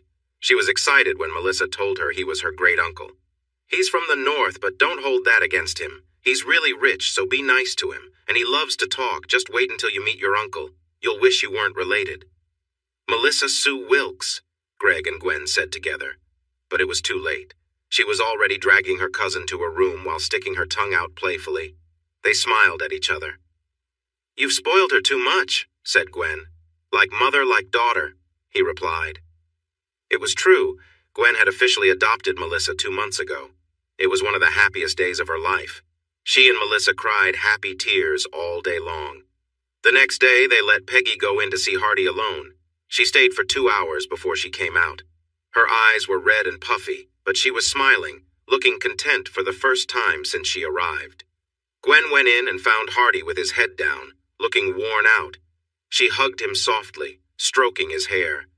He took her hands and kissed them gently, a familiar gesture she had missed. "Thank you for this, dear." "Dear?" He called her dear for the first time in almost 3 years. Tears filled her eyes as she nuzzled into his hair. She felt that he was finding his way back to her. Hardy left the hospital and spent a month in a rehab clinic. He had lost much of his strength, and the journey back to feeling normal was very hard. He learned to cope with discomfort once again. While he was there, he had 3 unexpected visitors: Major Stein, Rabbi Bill, and Captain Ann Burnside. They greeted each other and made light comments about how everyone looked. "You look tired, Hardy. You really should find some new interests. You're like a cat who's lived 9 lives." Major Stein smiled as he said this. Bill added some jokes of his own, but then they turned serious. "Captain Burnside, could you give us a moment of privacy? Why don't you take his friend out for coffee?" "Yes, sir." She turned and left the room. "Miss Cannaday, would you come with me, please?" They stopped by the restroom on their way out. Once they made sure they were alone, they hugged warmly. "Anne, it's so nice to see you. Why are you here?" "Officially, I'm the new assistant to Major Stein. Unofficially, I really wanted to see you. How have you been?" "I'm doing well. I'm a mother now, did you know?" "Really? When did that happen?" "About a year ago. Want to see pictures?" By then, they had entered the coffee shop and ordered their drinks. Once seated, she took a picture of Melissa from her bag. Anne looked at the lovely young girl. "Wow! What's going on here? She's beautiful. How old is she?" 17. They grow up so fast, don't they?" Gwen laughed. "Stepdaughter? Her dad must be quite a guy." "No, she's my adopted daughter. Her dad passed away when she was young and her mom left her. I ended up with her, but it turned out really well." "No partner then? I was hoping you might have reached out." Gwen took her hands gently. "What we had was special and beautiful, but it was a one-time thing. I'm grateful for it and that it was with you. But I do have a man in my life now, and things are getting more serious." "Who is he? What's he like? Is he charming, successful, and does he care for you?" Yes, and I think so. We both just got through tough breakups, so we're taking it easy." "Does this mystery man have a name?" "Yes, it's Hardy Wilkes." Anne put her hand over her mouth in surprise. "Really?" "Yes, really. We haven't said that to each other yet, but it's coming soon." "I'm so happy for you. Tell me everything." She shared her life update since they last met. "Wow, why can't my life be like that?" "It hasn't been all good. It was difficult. I felt like giving up sometimes, but I couldn't let go. I'm really hopeful for what's ahead." They spent more than half an hour chatting. Major Stein appeared concerned. "Sorry, sir. There was a long line." "That's fine. We're finished here." Major Stein shook Hardy's hand. "Hardy, I wish you the best. Our meetings are over, but if you ever need to talk, just call me." Miss Cannaday, could I have a minute of your time? We can chat on the way back to the car. He realized he forgot his briefcase. Could you grab it for me, Captain? Thanks. Can you give us about 5 minutes? Sure. She understood he was letting her talk to Hardy. She hugged him tightly, giving him a warm kiss. It's so good to see you, Hardy. I'm really glad you're okay. I've missed you. Anne, I've thought about you often. How's your life treating you? She shrugged. You know, I'm married to the Army. I have 6.5 more years to go. Then I'll be free to find my soulmate. Just my luck, I found 2 good people, but they're already taken. Hardy smiled. If they're together, maybe you should try to get to know them better. Imagine the possibilities. She laughed, keeping a part of herself hidden from Hardy. Not really. They're too focused on each other. My time is up. I have to leave. If I don't see you again, I hope you find the happiness you deserve. Remember me well, and I'll remember you. It took her a moment to wipe away her tears. At last, he was managing to live again. He had agreed to stay with Gwen and Greg so it would be easier for him to go to his therapy sessions. Since he wasn't comfortable driving, they took turns driving him. Gwen used their time in the car to ask questions. Did you really take a couple of women away from Big Daddy? Yes, but not for the reason you think. I did it to teach him a lesson. He was starting to interfere in my business, and I wanted him to understand how it feels when someone encroaches on your life. I once helped a woman escape an abusive man. He hurt her badly. Big Daddy made her pay for it.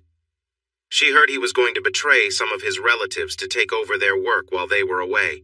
She took a big risk to tell me. He didn't get what he wanted and hurt her badly. I thought it was a fair trade, so I took care of him. She recovered quicker than he did, so I helped her and another woman get to safety. Were they thankful? The victim was. The other woman was not happy with how I treated them. Did you make them work for you? No, I kept them safe for 4 weeks. He had used drugs to control them, so I helped them get clean. I was far out in the country where no one could hear them, so I let them express their pain. After 4 weeks, I took them to Dr. Thomas for checkups. They both had minor health issues, but he helped them. What became of them? I took them to Montgomery, found them a place to stay, and gave them some money. I told them to live well and avoid mistakes in the future. Did they listen? One did, the one who was hurt. The other came back a month later and went back to a bad situation within 2 weeks. Some people are just hard to help. A week later, the other came back saying she felt lonely. She stayed with me for about a year before she met the man she married and moved to Mobile. They have 4 kids now. She told him early on about her past, and he was glad to know that he wasn't the only one with flaws. She fell in love with him right away. The next time they were in the car, she asked him a question that had been on her mind for years. Can you tell me the story about you and Crystal Ann? He surprised her with his answer. No? What? I said no. If you want to know, you should ask her yourself. Feeling brave, she decided to make the call. Crystal, Gwen here. Would you have lunch with me? It's about Hardy, and he knows I'll be calling you. Crystal sounded hesitant. Okay, but if you say anything bad about him, I'm leaving. It's not about him, it's about you and him. Please? 1 o'clock, meet at the gin. Don't be late or I'll go. The gin used to be a cotton gin. When cotton was replaced by synthetic fabrics, it sat empty for years. A chef renovated it as part of a city project, making it a lively place with its old brick walls and uneven wooden floors. Gwen arrived 20 minutes early, but still only slightly beat Crystal by 5 minutes. There was no small talk. They ordered and ate in silence. Gwen pushed her plate away, feeling too nervous to eat. Thanks for coming. Crystal was straightforward. I didn't come for you. I came for Hardy. I called him, and he said to tell you whatever you want to know. What do you need? Everything.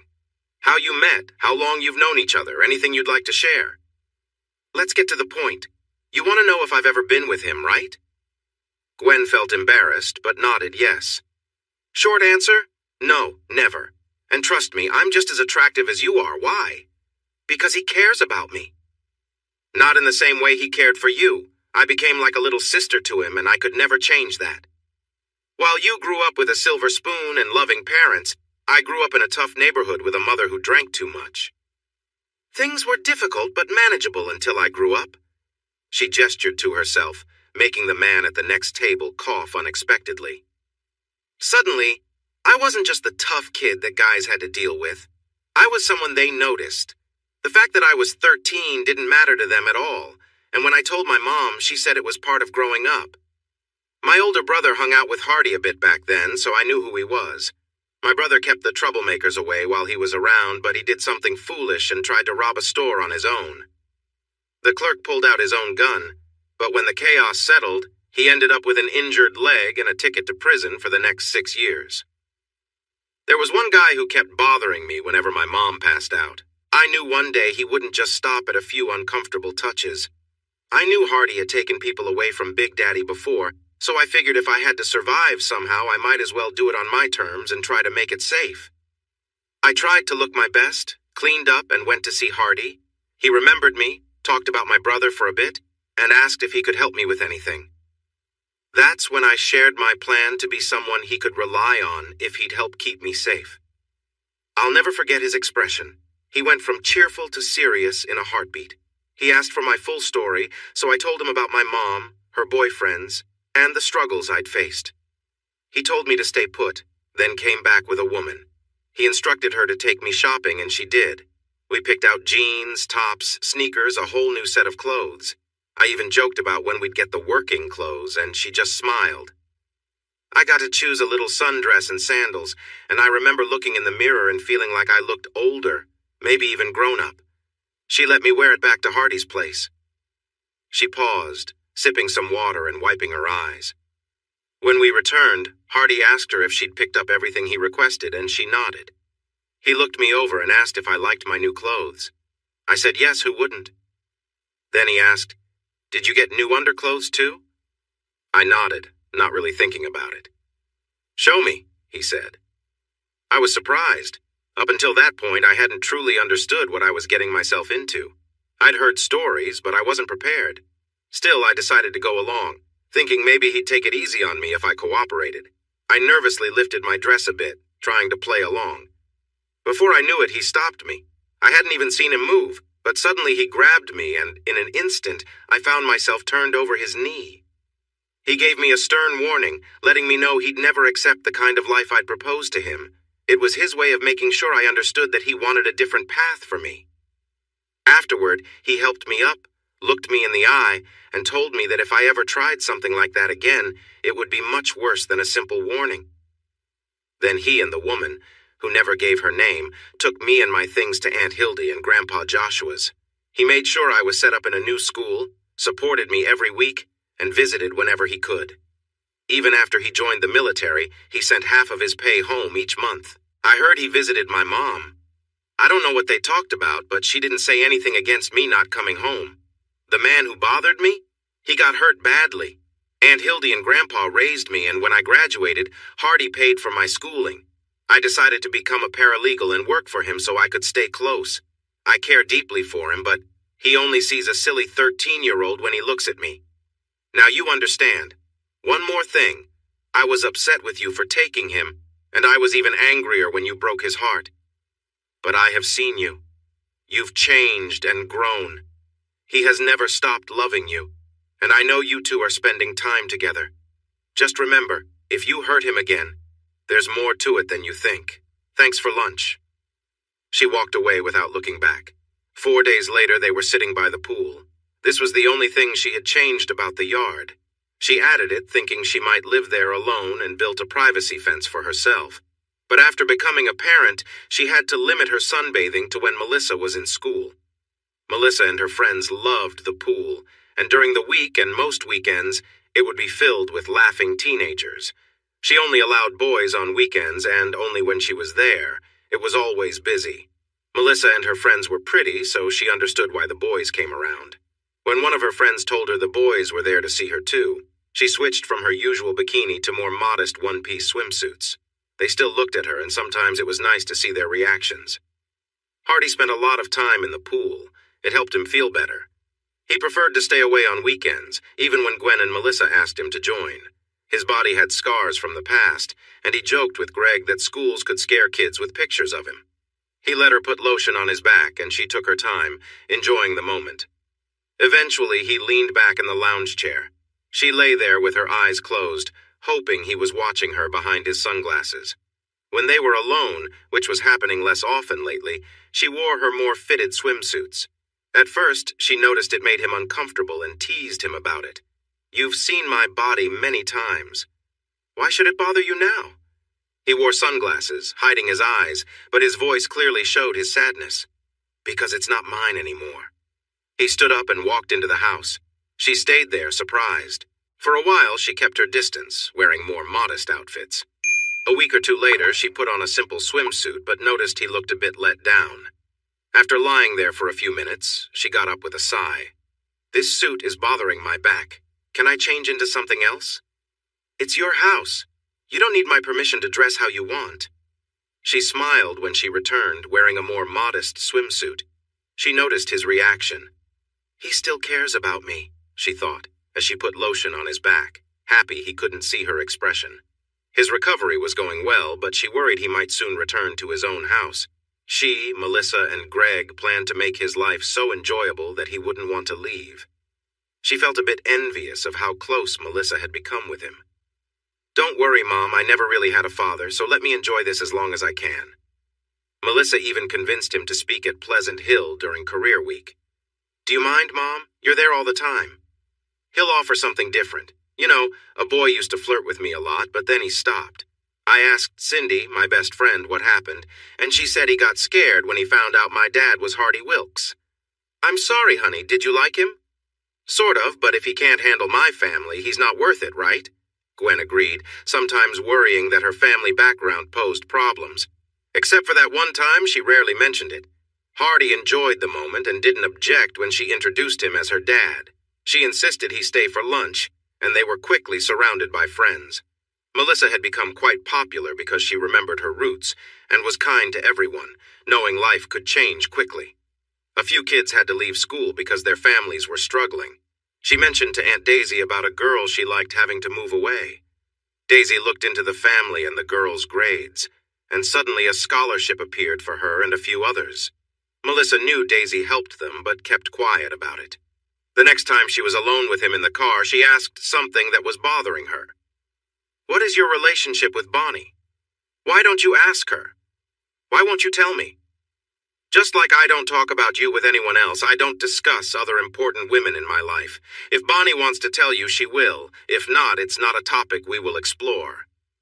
She still had the card from her at the fundraiser. She decided to call her. At first, she didn't recognize her, but when she mentioned Hardy, the memory came back. "I remember you now. Have you been dancing lately?" Gwen was glad the other woman couldn't see her blush. "No, not since that night. There's only one person I'd ever dance with, and he's not interested anymore." "Don't underestimate yourself. You didn't see how he reacted when she danced with others, especially your date. He wasn't pleased. How can I help you?" Gwen asked her to join for lunch, mentioning that Hardy wanted to talk. "Okay. I need to come home next week for some political business. Let's have dinner with my family on Sunday, and we can talk afterward." "Thanks. Where do your parents live?" She could hear the amusement in her voice. "Oh, it's easy to find. Everyone knows where the sheriff lives." "Will Rob is your dad?" "Yes, I thought you knew. Be there at 12:30. My mom hates to wait for dinner." The meal was nice, and the company made it even better. More surprises came when JT turned out to be Bonnie's grandfather. Afterward, they went to the Florida room, known as a sunroom now. After some casual chatting, she asked how long she had known Hardy. "Since I was 3, his mom took care of me while my parents worked. I grew up with him and Peggy." "Did you ever feel attracted to him?" "When I was around 12, I had a big crush on him. He was tall, handsome, and treated me like a princess. I didn't realize he was just being friendly. When he started dating at 16, I cried myself to sleep a lot. I would follow him everywhere. One summer day, while Peggy and I were picking blackberries for a pie, Hardy was helping his grandfather with some fencing. We didn't see the snake until it bit my hand. It was a copperhead, one of the biggest I've ever seen. Do you know what a copperhead is?" I screamed and pulled back my hand, and the snake came with it. I started to panic while Hardy tried to get it off. He managed to do so and told Peggy to get me into the Gator, a small utility vehicle. Hardy was only 15 and didn't have a license then. He helped me into the little truck bed. As he twisted to help, the snake bit him. He began to panic a little, not thinking clearly, and needed both hands to hold on to me. So he put the snake in his mouth, holding it behind its head. He still had it in his mouth when we zipped down the town's main street. A deputy sheriff and a city cop were right behind us, sirens going. He drove that little gator straight through the emergency room doors, spat out the snake, and yelled that I had been bitten by a copperhead. Peggy was screaming that he had been bitten too, and just as soon as he gave me to a nurse, he collapsed. The local newspaper had a police radio. When they heard about a crazy kid driving down Main Street with the police chasing him, 2 photographers rushed out of the office and took pictures. It made the front page the next day with a big headline, "Snake bites man, man lives, man bites snake, snake dies." He actually bit the snake to save himself. If you go into Dad's office, you'll see a framed copy of that front page, along with the skin of the snake. He was the deputy chasing us just before he became sheriff. Now you understand why my father and grandfather take such good care of Hardy. He saved my life. When he got into big trouble, they used every connection they had. They ended up owing favors, but they kept him out of jail. I know you've seen his tattoo. He got it to remind himself to stay calm in tough situations. There was a long pause before she spoke again. He joined the Marines, and I didn't see him again until last year. Dad told me when you two got married, and all I could think was how lucky you were. I fell in love and got married too. He was a doctor in the reserves and was called up 5 years ago. He never came back. He wasn't supposed to be in dangerous situations, but he ended up in one anyway. I need to tell you something. The night of the benefit, I was with him. You guys were divorced, and I realized I still had feelings for him. We spent a few days together, but I knew things weren't the same, so we decided to be friends. I still care about him, though. He still loves you. I don't think he will ever love anyone else. Stop hesitating and go get him back. He almost lost his life because of you. Make all his suffering count. She stopped talking and hugged her for a few minutes. The ride home was quiet, both deep in thought. Finally, the day came. She stood in his doorway, watching him pack. She had just one question. When? Tomorrow. I can't thank you enough, but it's time for me to leave. You need to live your life. She was about to speak when she felt her dad wrap his arms around her. Not now. Look at Melissa. Melissa stood behind her, quietly crying. Greg pulled her back into the hall, giving Gwen and Hardy some space. You could just stay, you know. He turned away, his back stiff. No, I can't. It would be too hard on both of us. Why? You know I love you. Everyone in Alabama knows I love you. And everyone in the family, which is probably half the state, knows you love me. Don't give up, sweetie. I will never stop trying, not even if you threaten to leave. I'll always be right behind you until you realize that no one will ever care for you more than I do. Think about it. Gwen turned and left the room, leaving Hardy alone with his thoughts. If she had seen his face, she would have noticed tears welling in his eyes.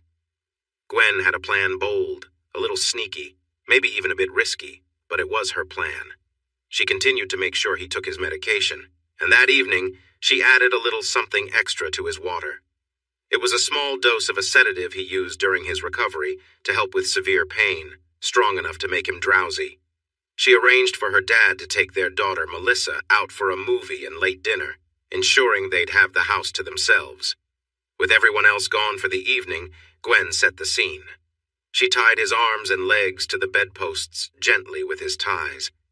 She lit candles around the room, creating a warm, calm glow. Hardy lay asleep as Gwen leaned close, giving him a gentle kiss, then a few more until he began to stir. His eyes opened as she was mid-kiss, and he became fully aware. He tried to move, but soon realized he was bound. "Gwen, what's going on?" he demanded, surprised. Gwen's eyes shone with determination. "I'm here to remind you of what we have. Tonight I want us to find each other again. You can be angry, you can shout, but you'll pay attention to me. I'm not giving up on us." With his head propped on pillows, Hardy watched as Gwen spoke openly, with a calm resolve. She showed him the new outfit she had chosen, twirling slowly and saying, "I got this for you, your favorite color." Hardy looked away but said nothing. "If you don't like it, I can take it off," she said with a smirk, and she slipped out of it, standing before him confidently. As Gwen spoke, she reminded him of the life they had once dreamed of together, the future she had imagined with him by her side. She told him of her regrets and her hopes, speaking softly but firmly. Hardy tried to resist, expressing frustration, but his defenses softened as he listened. She gently placed her hand on his, telling him, "All you have to say is that you're willing to try again, and I'm right here." Hardy stayed silent, conflicted but clearly moved. Gwen waited patiently, her gaze steady, giving him the space he needed to decide. Gwen looked at Hardy with determination. She took a deep breath, standing tall before him. "I'm here to remind you of what we once had, Hardy," she said firmly, keeping her gaze steady. "I want to know if there's still a chance for us, but it's got to come from you. I'm not going to walk away without knowing I tried everything." Hardy, still groggy from the sedative, struggled to focus but could feel the intensity in her words. Frustration showed on his face as he realized he was tied up. "Gwen, this is ridiculous. Untie me right now," he demanded, his voice strained. Ignoring his protests, Gwen looked at him, her expression softening. "I remember how much you loved being close to me, how much we meant to each other," she said quietly. "I want to feel that connection again. I want to know if there's still love here, Hardy." As Hardy lay there, he remained silent, his face a mixture of anger and something else, maybe reluctance, maybe hesitation. She released one of his hands, giving him the chance to free himself if he chose. "Fine," she said with a heavy sigh, stepping back. "I tried. I wanted to remind you of us, of what we shared. But if you'd rather hold on to this anger, I won't stand in your way. Goodbye, Hardy. I won't be here when you wake up." She turned to leave, her heart breaking, when she heard a soft whisper. "Wait, please." She stopped, her back still to him. "What did you say?" "Please, don't go," he said, barely audible. "I want you here. Let's try again." Gwen's heart swelled with relief as she rushed back to him, their embrace full of the emotions they had been holding back for so long. They held each other close, finally sharing the vulnerability that had been locked away. But just as they were caught in the moment, Gwen pulled back slightly, meeting his eyes with a gentle but firm expression. "No, Hardy. I need to hear it. I need to know it's real," she said.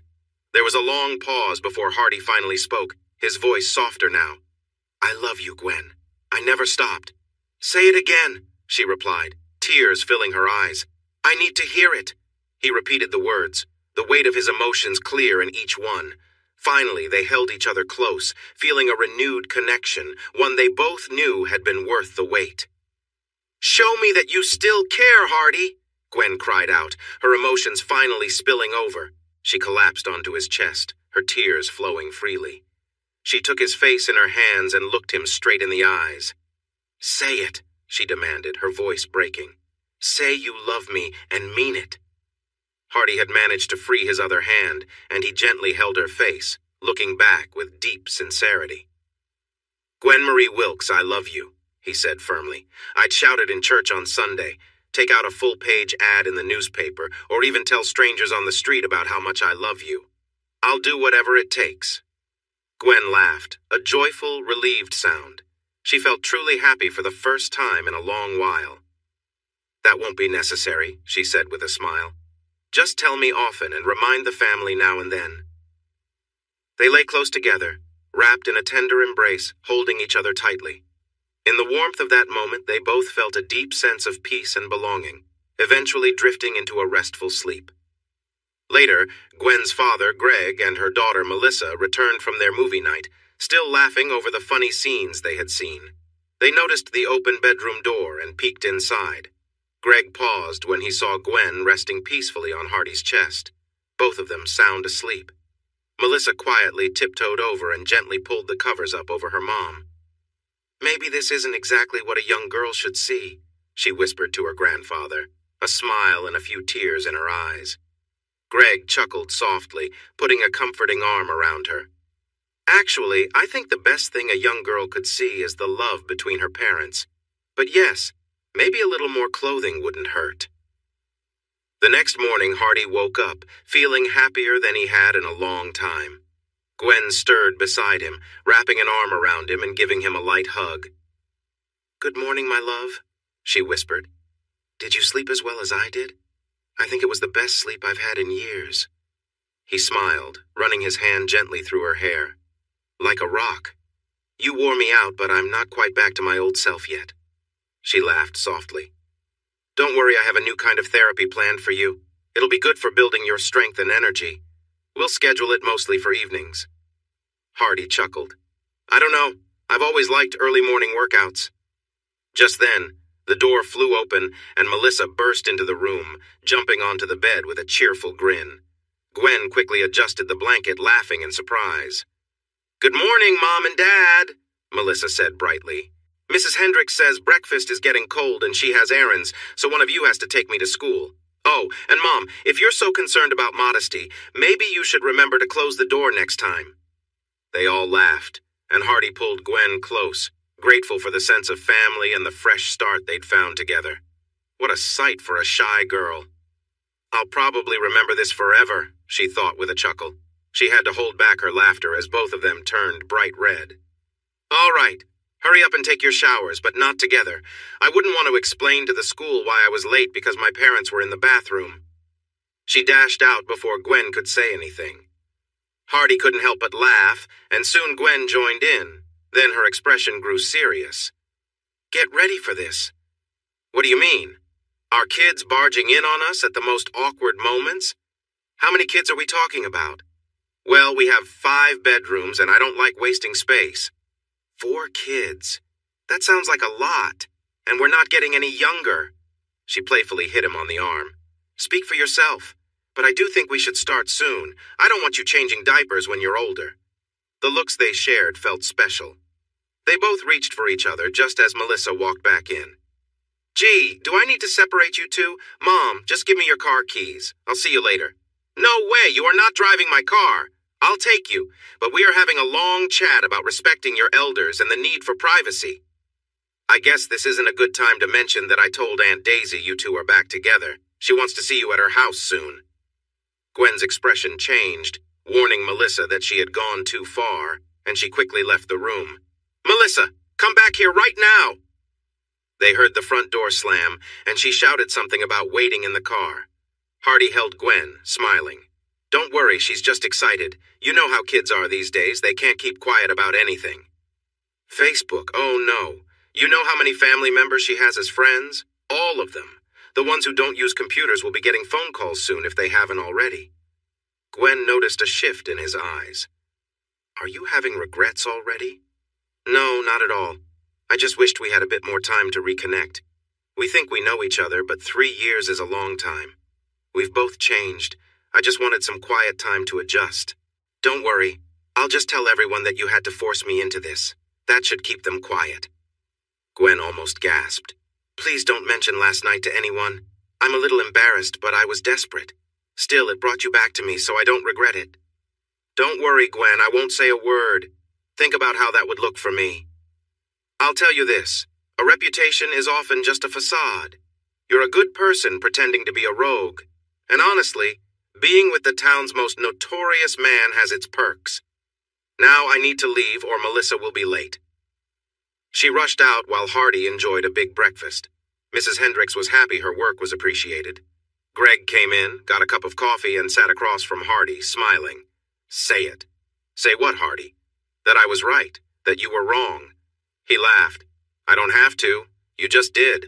Welcome back to the family. Huh? Welcome back. It was close for a while, but they liked Gwen a lot more than you, so if you hadn't changed, you might have been out. They almost started a betting pool to see how long you could last. I'm glad we didn't. I would have lost. I thought you were a lot more stubborn. Well, I'm glad to have given you guys some fun. Oh, don't be upset. One of your cousins will surely mess up soon, and then we'll have something else to talk about. In fact, I think I know what it's going to be, and no, I'm not telling you. You'll see soon enough. Gwen felt like she was walking into something serious. Marcus opened the door and pulled her into a big hug, kissing her cheek. Congratulations. She rolled her eyes. Does everyone know? Aunt Daisy walked up behind them, tapping her cane on the floor for attention. Marcus, if you're done hugging your cousin, please shut the door. My goodness, no manners at all. Come on, girl, we need to talk. They went into the parlor, a fancy room that was rarely used. This must be important. She took a seat at a small table piled with books. Come on, girl, we don't have all day. Surprisingly, Aunt Daisy didn't mention Hardy at all. In fact, she didn't say anything about him for the next 90 minutes. Gwen Marie, this is our year to host the commemorative cotillion. I can't believe it's been 10 years already. You are the official hostess, so you have a lot to do over the next few months. Huh? What great communication skills. Are you sure you're a lawyer? The commemorative cotillion of the Daughters of the Confederacy, girl. It's the biggest social event in Birmingham, at least for the older members of the social elite. Invitation only, full costumes. If a man has been in the military, he must wear a uniform, preferably one that matches an ancestor's rank. The higher, the better. We only have it every 2 years and combine it with the debut of young women at 16 and older. Melissa Sue will represent us. Any questions? Oh, a lot. I thought you brought me here to talk about Hardy and me, and I'm not even a member of the Daughters, am I? Why would I want to talk about you and Hardy when there are much more important matters? You got him back. Congratulations, I always knew you would. Could we please focus here? And yes, you're a member. You have been since last year. You're welcome. For the next hour, Aunt Daisy filled Gwen in on all the details. What was expected of her as the hostess? What was she supposed to wear? As the hostess, she needed to cover most of the costs. Many members had lost their wealth but still had a rich family background. She had to ask around and try to pay for as many guests as possible. But she wouldn't be alone in this. Daisy, Hildy, and 2 women she didn't know were ready to help her. There were also people to manage decorations, food, and entertainment. A historical expert would guide them on proper outfits. Basically, her job was to settle disagreements and write checks. Do you think you can do this, dear? She smiled slightly. Do I have a choice? No. Okay then, when do we start and how long do we have? You have 5 months. We have a lot to do, you know. Aunt Daisy was really enthusiastic, much more than Gwen had ever seen her. Look, dear, this is how you should look. The woman in the picture was stunning. She had a sunshade and a lovely shawl over her shoulders, wearing a magnificent dress. Another younger woman stood next to her, equally attractive. They're both so beautiful. Why do they look familiar? Aunt Daisy laughed. Because the older one is your grandmother and the younger one is me. I told you, besides the hair color, you look just like her. I know you will make us proud. That was us, but I won't tell you the year. Look at this. Aunt Daisy unveiled a painting that had been covered for years. It was a portrait from a photograph. The women looked radiant. Daisy sighed.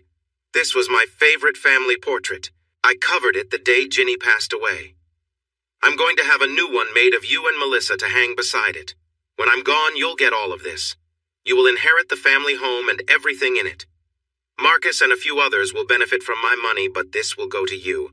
Please promise me to keep it in the family. 9 generations have lived here. I wouldn't rest easy if strangers take it. Promise me, Gwen. Gwen took her hands. I promise you, my dear Aunt Daisy, that as long as I'm alive, it will stay in the family, as a tribute to you, who means so much to me. For the first time, Aunt Daisy cried. She seemed a bit embarrassed. Gwen held her until she calmed down, then Daisy pulled away. Look at me. Such an old sentimental fool.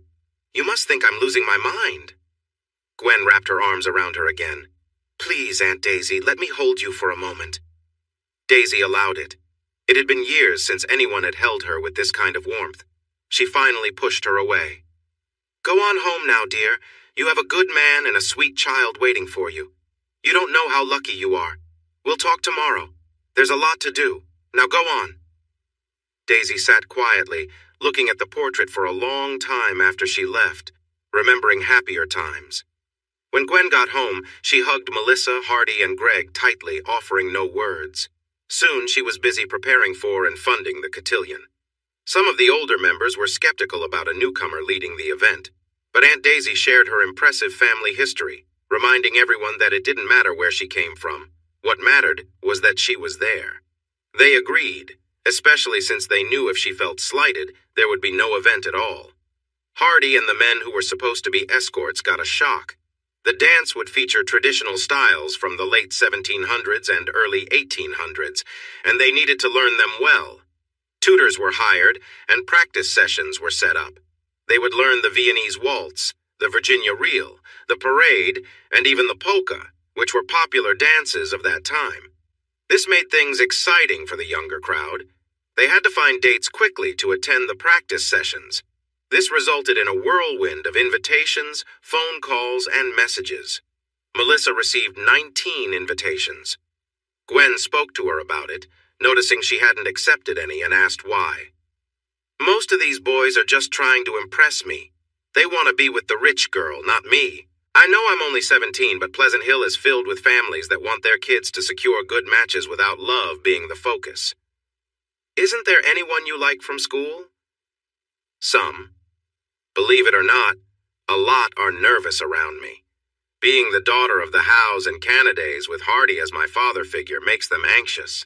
Some are just shy. There's one boy I like, but he doesn't even know I'm here." Gwen chuckled. "Sweetheart, as beautiful as you are, there isn't a boy in Birmingham who doesn't know about you.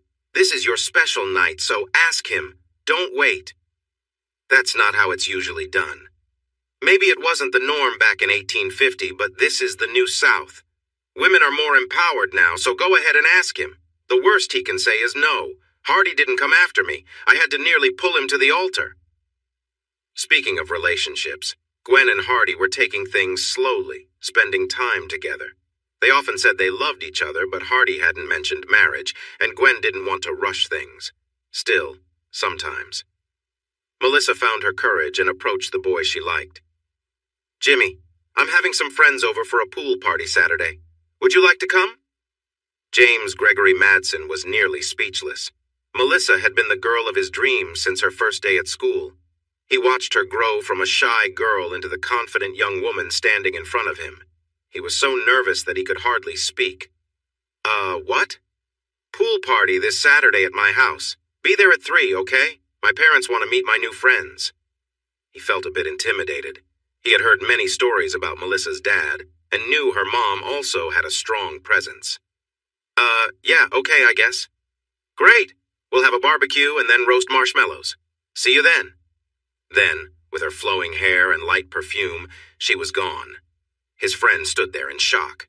"Wow, Melissa Wilkes, I really believe in miracles now." "I'm not going." "Are you crazy? You have to go. The Queen of Pleasant Hill invites you to her home. You can't miss that. Your dad is going to be impressed." "I'm not in her league." "Come on. Nobody is really in her league. I'd do anything for an invite like that. You have to say you're going, or I'll make you." "You're not as tough as you think. I'll make you go if I have to.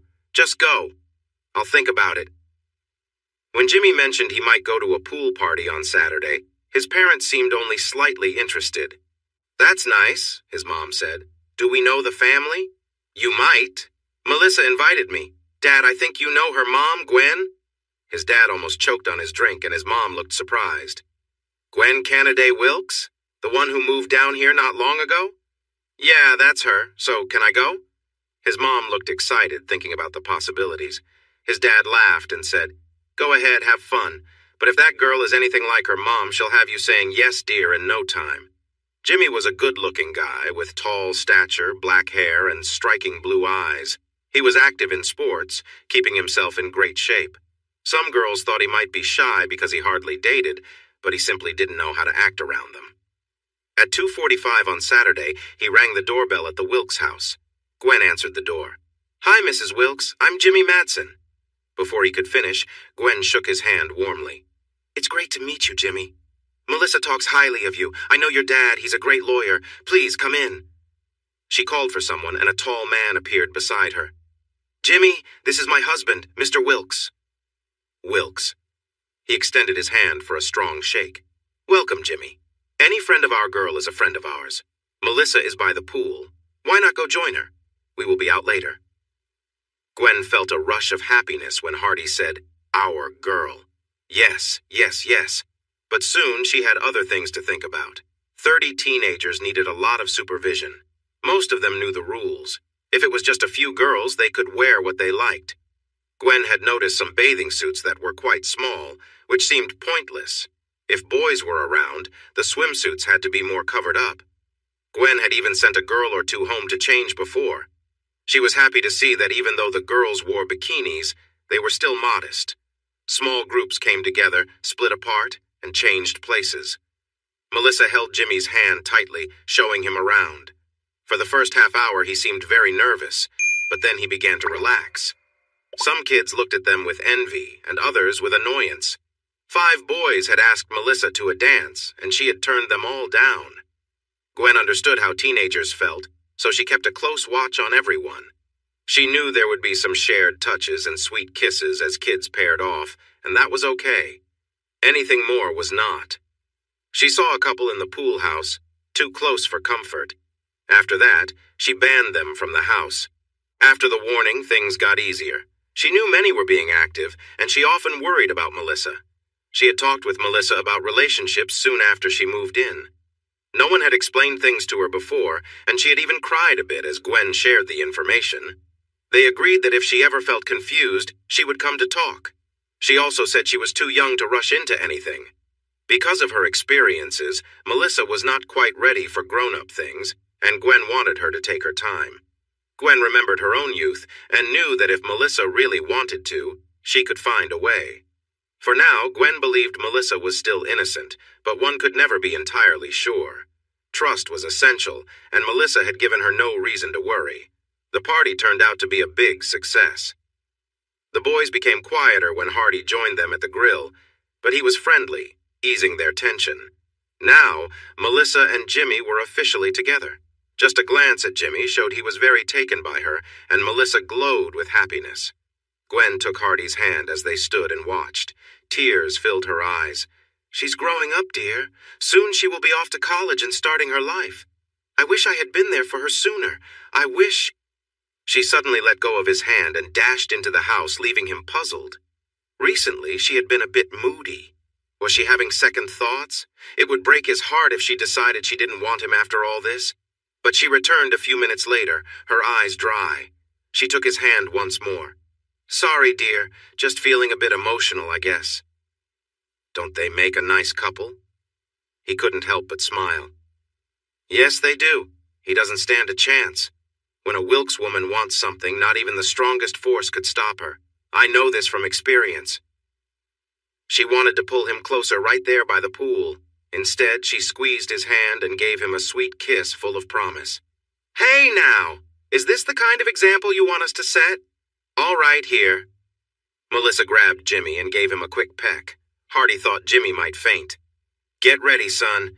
You're with a Wilkes now, and no man has figured out how to handle them. I'm proof. I've been trying for years." Melissa and Gwen beamed with pride. Jimmy just blushed. "Dad, keep an eye on the grill. Something might burn." He quickly kissed both girls. "You're right. Something is getting too hot." He turned back to the grill while the kids who watched burst into giggles. Gwen pulled Melissa into the kitchen. After they settled down, they returned with platters. The tables were ready, and soon the hungry teens were devouring burgers and hot dogs as fast as Hardy could take them off the grill. The girls helped clear the table, while the boys helped tidy up. It was getting dark and cool, so everyone changed into jeans and t-shirts while Gwen and Hardy lit the fires. They had set up 4 portable fire pits across the yard. The sweet smell of cherry wood filled the air, and snacks like marshmallows, chocolate, and graham crackers made an appearance. Melissa made sure to be part of every group, with Jimmy following her around. Hardy and Gwen sat in the shadows watching. A couple of teens slipped away for a quick kiss but returned before anyone noticed, careful to follow the rules. Melissa and Jimmy stopped by and she waved. "Did they manage to eat without falling all over each other?" Gwen laughed. "Just barely. I think they wanted something else."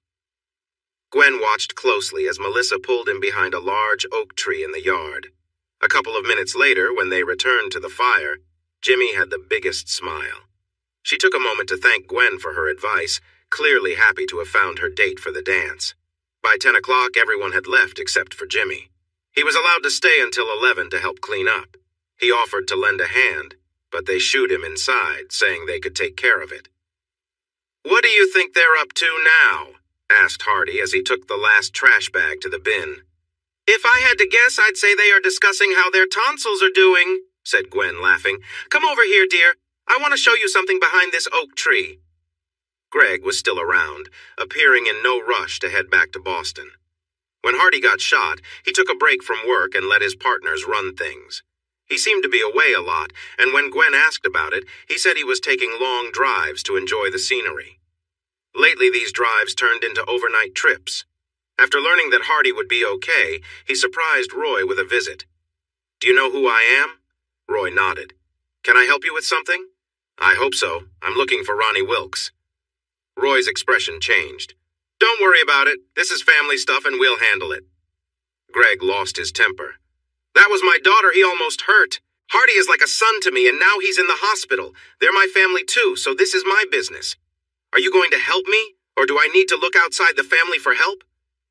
Roy and Harry, who was there too, were taken aback by the intensity of Greg's anger. "We usually take care of things ourselves," Roy said. "I want you to do that. Just let me know what you need. Money is not a problem. I can get the best legal help too, if needed. But I want one thing. I want to be there when you find him. Is that clear? Give me your word as a Wilkes." Feeling uneasy, Roy shook his hand. Greg handed him a gym bag. When Roy opened it, he saw it was filled with cash. "Wow," he said, surprised. "That's $200,000. If you run out, I can give you more. Use what you need, and if there's any left after we find him, keep it. Now get to work." Greg left the room without looking back. Roy and Harry exchanged glances, and Harry sighed in relief. "Glad he's not angry at me." Roy put out a huge reward to find Ronnie. Will Robb heard about it and was eager to be the first to locate him. He understood the stakes if he didn't succeed. Roy won the race. One of his younger cousins found the stolen car behind an old house. Greg, Roy, and 6 strong men from his team waited until midnight to move in quietly. Greg was stealthy. He has done this before, Roy thought, observing him. Ronnie never stood a chance. He was sleeping on an old sofa when they entered the room. He didn't even get to try to fight back. Roy was already attacking him when they pulled him away. Greg stepped forward. "I want you to tie him up and then leave. I'll handle it from here." Roy began to argue about family honor, but stopped when Greg suddenly pulled out a knife and held it close to his throat. "Listen to me, Roy. I said I'd take care of him, and I will. I have paid for this. Just leave me 2 guys and go home. We're now all in this together, so it's the same family. Please, Roy." He kept his 2 strongest cousins behind. Greg had an intense look in his eyes as he walked out, making everyone feel uneasy. "Stay outside," Greg told the 2 men. "I'll be a little while." Ronnie came to and saw an unfamiliar man looking at him. The older man seemed like a businessman. Ronnie felt a wave of relief. He was still alive. There was a small fire in the old stove, and the warmth was comforting. The man smiled and introduced himself. "Good. You're awake. I'm Greg Cannaday. I'm the father of the woman you betrayed, and my son-in-law is Hardy Wilkes, the man you tried to hurt. You almost succeeded, but Hardy is very tough. I thought about letting him handle you himself, but I can't wait that long." Ronnie felt a surge of anxiety. The man went back to tending the fire. When the flames jumped, he paused to speak. "Let me tell you about myself. I grew up wealthy and became even more successful. My father wanted me to be strong, so he sent me to a military school. Being a rich kid in a Southern school taught me how to take care of myself and understand Southern ways. I loved that school, and I still support it. My family has a proud tradition of serving in every war since the Revolution. I joined the Army right after school and served in Southeast Asia." He took a moment, lost in thought. "I did things there that haunt me. I ran a special team during the night, but very few knew what that meant. I promised myself never to hurt anyone again if I made it home, but you have pushed me to break that promise. Tonight, Ronnie, you will face a terrible fate. It won't be quick or easy. You can scream if you wish, but I might silence you if it gets too loud. Are you ready?" Before Ronnie could respond, Greg picked up a knife from the fire and pressed it against Ronnie's cheek. The heat was unbearable, and a foul smell filled the air. Ronnie's loud cry startled one of his cousins, who nearly ran inside until the other stopped him. "Better not go in there." After half an hour of silence, Greg walked out, his clothes stained. "Help clean this up, will you? And don't tell anyone. If I hear you did, I would be very unhappy," he said as he disappeared into the night. The youngest cousin rushed into the house, came out, and vomited in the bushes. The older cousin slowly entered and stopped in shock. Ronnie was slumped on the floor, the knife was stuck in the wall above his head, and something hung from it. The man looked closer and saw it was a tongue. They never spoke of what they saw, only telling Roy that Ronnie had been taken care of. At later family gatherings, they stayed away from Greg. Gwen was busy getting ready for the cotillion, while Greg seemed to be around one moment and gone the next, wearing a strange grin. Meanwhile, Melissa was experiencing her first feelings of love, and Greg felt out of place. Jimmy pretty much became a regular visitor at their home, and they spent extra time practicing dance with Gwen and Melissa. Jimmy wanted to make sure he didn't embarrass her, and Hardy simply enjoyed dancing. Plus, it was good exercise. Hardy's health was nearly back to normal. He started working at the farm, taking care of things that were left undone when Joshua fell ill. There were always a younger cousin or two to keep him company when Hildy was away. She seemed to be gone a lot lately, which made Hardy wonder, but it was really none of his concern. She seemed happier than he had ever seen her anyway. Hardy hired 2 younger cousins secretly to help take some of the load off Hildy and to assist with Sunday dinners. The family gatherings kept growing until there were usually around 50 people needing to move outdoors. Hardy had a shelter made, large enough for about 100 guests, with a kitchen included. He spent a lot of time looking after the small herd of cattle he had bought. Herd might sound fancy for just 5 cows and a bull, but he had plans for them. They were Scottish Highland cattle, small and fluffy. Hardy loved their appearance. Greg had discovered them during one of his trips to Tennessee and could not stop talking about how they looked. Hardy searched for more information online and convinced the family to go see them. Gwen thought they looked cute, but was still too much of a city girl to go near them. However, Melissa and Jimmy quickly went into the pasture to pet them after asking the owner for permission. The owner didn't have any for sale, but suggested a few contacts. 3 weeks later, Hardy bought 2 cows in Tennessee, 2 in Arkansas, and a bull from Georgia. He was filled with joy when they finally arrived. One great thing was how Joshua responded to them. They were the first thing that really interested him since his surgery. He spent time with the cattle every day, treating them like pets. When he called them, they would rush to the fence, eager for some attention. When the first calf was born, his excitement was contagious, and he practically wanted to celebrate. Greg gifted him a computer, and at 82, Joshua learned how to use it. He started chatting with other cattle owners, looking for ways to expand the herd.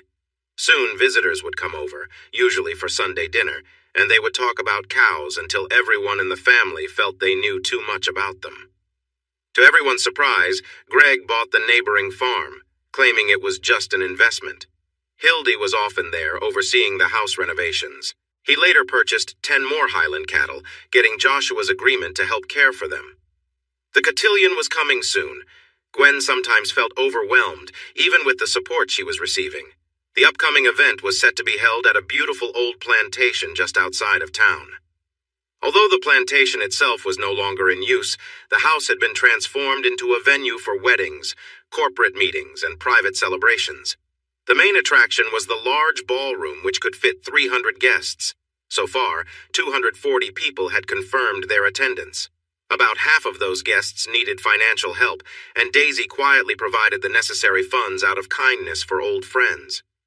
Though Daisy kept this to herself, she sensed that this would be her last big event, and she wanted it to be special.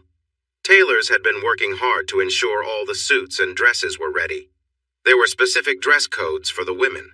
Those being presented could wear white, ivory, yellow, pale pink, or light blue. Older women could wear darker shades like red, blue, green, or even gold. The older guests, especially the widows, were encouraged to wear black. 2 weeks before the event, Gwen went for her final fitting. She was surprised when the seamstress mentioned that the dress needed to be let out just a bit. Gwen realized she had not been eating well and had not been exercising, but she had thought she was losing weight instead of gaining it. She told herself she would take better care of herself after the event. The next morning, she woke up feeling sick and barely made it to the bathroom. She had an important meeting at the plantation, so she took an antacid and went to pick up Aunt Daisy. Although she still felt unwell, she got through the meetings. However, on the way home, she had to pull over. Daisy insisted on taking her to the doctor, worried that she couldn't fall ill so close to the event. Daisy made a phone call, her cell phone being her only modern convenience, and a doctor was waiting for their arrival at her house. Who still makes house calls? Gwen wondered as he checked her temperature and blood pressure. He asked her several questions and smiled. "Please visit my office tomorrow, Mrs. Wilkes. I need to run a few tests to confirm your situation." Daisy looked worried. "What do you think is wrong with her?" she asked. "I don't think there is anything serious. A little time should help." "How much time?" "We have an important event in just a few days." "Will she be okay by then?" "Oh, I'm certain she will be just fine for your event. The timeline I'm thinking is about 7 to 8 months. He looked carefully into Gwen's anxious eyes. "I truly believe, dear, that you are about to embrace the joy of becoming a parent. When was your last period?" "It was supposed to be almost 2 weeks ago, but I've been irregular in the past, especially during stressful times." Suddenly, the reality of the situation struck her. "Oh my goodness, I'm going to have a baby!" She sank onto the sofa, tears streaming down her face. Daisy wrapped her arms around her, crying in support, filled with joy. "Hardy will be so proud. I wish I could see his face when you tell him. Hardy, what should I do about him? I love him and he loves me, but he hasn't said anything about marrying again and I'm too scared to ask. Tell him it's time to stop putting it off and take a stand. I believe he will step up to his responsibilities. No, I want him to marry me because he wants to, not because he feels he has to. What a mess." She lowered her head, crying again. Daisy cleared her throat. "Well, you could handle it in a quiet way. He wouldn't have to know." "Handle it? Oh, you mean end the pregnancy. No, even if he doesn't want it, even if he leaves me, this baby will be born." Daisy patted her hand. "Good girl. Now pull yourself together and think of how to tell him." Hardy noticed Gwen was quieter than usual that night, but decided to leave her alone, thinking she was lost in her thoughts. He mentioned his costume was ready, and she replied she had her last fitting too. They agreed not to see each other until the night of the event, hoping they would both be pleased. Still, he stole glances at her as she watched him. Hardy had been thinking a lot about marriage lately. He wanted to propose at the perfect moment, and he decided that would be at the dance. It would be a magical night. Unbeknownst to everyone, he had planned surprises for that evening. Finally, the night arrived. Gwen had been doing a lot of thinking as well. She decided she would tell him afterward that she was expecting. That way, if he reacted poorly, she could still cherish the memories of the dance. Gwen, Daisy, Hildy, and Melissa got ready at Daisy's house, wanting to keep their appearances a surprise for the men. Hardy, Greg, and Jimmy, dressed at their own place, called for the limo and soon arrived at the door. Daisy opened the door and escorted them to the parlor, leaving it open to showcase the stairs. Daisy got their attention. "Gentlemen, Miss Melissa Sue Wilkes." She came down the stairs like a beautiful dream in a pale yellow dress with ribbons in her hair. Jimmy was speechless, dressed in a stylish suit of the time. "Miss Hildy, Baker?" Hildy looked stunning in a red satin gown, white lace gloves, and a lovely hairstyle. She also seemed to glide as she walked. Greg was smiling brightly. He was her escort for the night, wearing a Union captain's uniform. There was a serious discussion among the group, but Greg insisted if he couldn't wear it, he wasn't going. It was finally allowed, as the committee said, to help heal old wounds. Daisy waited a full 5 minutes before announcing Gwen. "Mrs. Gwen Marie Wilkes." Gwen wore a shimmering gold gown made of layers of lace and silk with matching gloves. A single diamond sparkled at her throat thanks to Daisy. A simple lace shawl framed her shoulders. Her blonde hair was styled elegantly in a semi-bun. Hardy could hardly breathe. He would have bet anything that she never touched the steps as she came down. He wore an authentic major's uniform from the 1st Alabama, complete with sash. Gwen had convinced him to grow his beard back just for this occasion. The men each gave their partners a single red rose and were allowed to kiss their cheeks, careful not to mess up their makeup. They each also gave Daisy a rose, yellow, white, and red, and kissed her cheek as well. Daisy's eyes shone with more feeling than Gwen had ever seen. She wasn't traveling with them, she had her own escort. She teased Gwen by not saying who it was. When the limousine arrived at the plantation, it stopped in a special area where 4 carriages were waiting. The carriages were polished and shining, and the horses were well-groomed. "What's this?" Melissa asked excitedly. "This is my gift to the celebration. Jimmy, Greg, Will, when he arrives, and I will escort each guest to the front steps of the mansion and inside. You ladies and Aunt Daisy will greet them as they come in. Go on, We'll be there when the last guest arrives." He also hired 2 groups of photographers and videographers to capture the event. As official hostesses, they had arrived an hour early. Soon, carriages were coming through the gates. Everyone wanted to arrive in style, so no one drove. Gwen, Melissa, Hildy, and Daisy welcomed the guests, encouraging them to taste the small bites offered by servants dressed in clothes from the mid-1800s. The orchestra was warming up, and the celebration would start soon. The guests mingled, chatting and enjoying each other's company.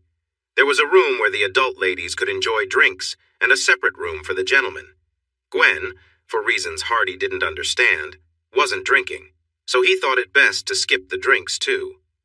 They chatted for about 45 minutes, keeping an eye on the younger guests. Suddenly, there were 2 loud knocks at the top of the stairs. It was Marcus, dressed to impress in period clothing, holding a large cane. He wore a small headset that was nearly invisible. "Ladies and gentlemen," his voice echoed throughout the ballroom thanks to a cleverly hidden sound system. "In the honored tradition of your ancestors, it's time for the presentations. Dancing will start shortly after. Please take your places. We will begin in exactly 5 minutes." The introductions were for the young women to meet the important people in local society. After each couple was introduced, they would go up a back staircase and then come down the main stairs to applause in the ballroom. The hostess and her family were always introduced last. People believed that your status in society was shown by the order of the introductions, with the most important going last. The young ladies went first. Marcus would tap his cane twice to get everyone's attention, then announce them.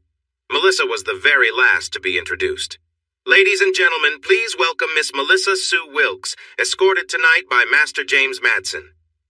Melissa remembered this night for the rest of her life. She would tell her children years later that she understood how Cinderella must have felt. Next came the adult introductions, with couples walking down the stairs to polite applause. The dancing would start soon. Hildy and Greg were next to be introduced, followed by Daisy and her escort, and finally Gwen with Hardy. Hardy noticed that Gwen seemed different, and she thought he looked as nervous as a cat. The curtain opened, and Hildy and Greg appeared. "Ladies and gentlemen, Mr. and Mrs. Greg Cannaday?" Gwen was taken aback.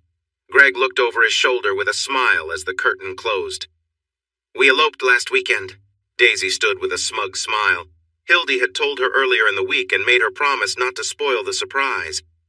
Gwen was surprised again when Aunt Daisy stepped up with her escort. "Ladies and gentlemen, Miss Daisy Howe, escorted by Mr. Joshua Hardy." Daisy wore a black dress with red accents, and Josh was in a uniform to honor a brave ancestor. Most people knew Daisy would not have another event like this, and their applause showed how much they valued her. They stepped up to the curtain and Hardy asked Marcus to hold it for a moment. He held her hand tightly for a second before kneeling down. "Gwen, I wanted to show you how much I love you, but I can't find the right words. Just know, I never want to be away from you, my partner, my love. Will you marry me again?" Gwen looked deeply into his eyes and in a moment of surprise said, "I'm pregnant," then fainted. Marcus thought he heard the signal and tapped twice to announce them. "Ladies and gentlemen, your hosts, Mr. and Mrs. Hardy Wilkes." The curtain opened to reveal Hardy, still kneeling with an unconscious Gwen in his arms. There was a collective gasp from the ballroom, and Marcus quickly closed the curtain. 2 doctors in the crowd rushed to the top of the stairs. Gwen stirred, waking up in Hardy's arms while he was still on his knee. All the memories came rushing back to her. She hugged him tightly and kissed him many times, stopping now and then to express her love. When the doctors arrived, they smiled and said she was well enough to join the party again. They made a delayed grand entrance, and the news about the wait quickly spread through the ballroom.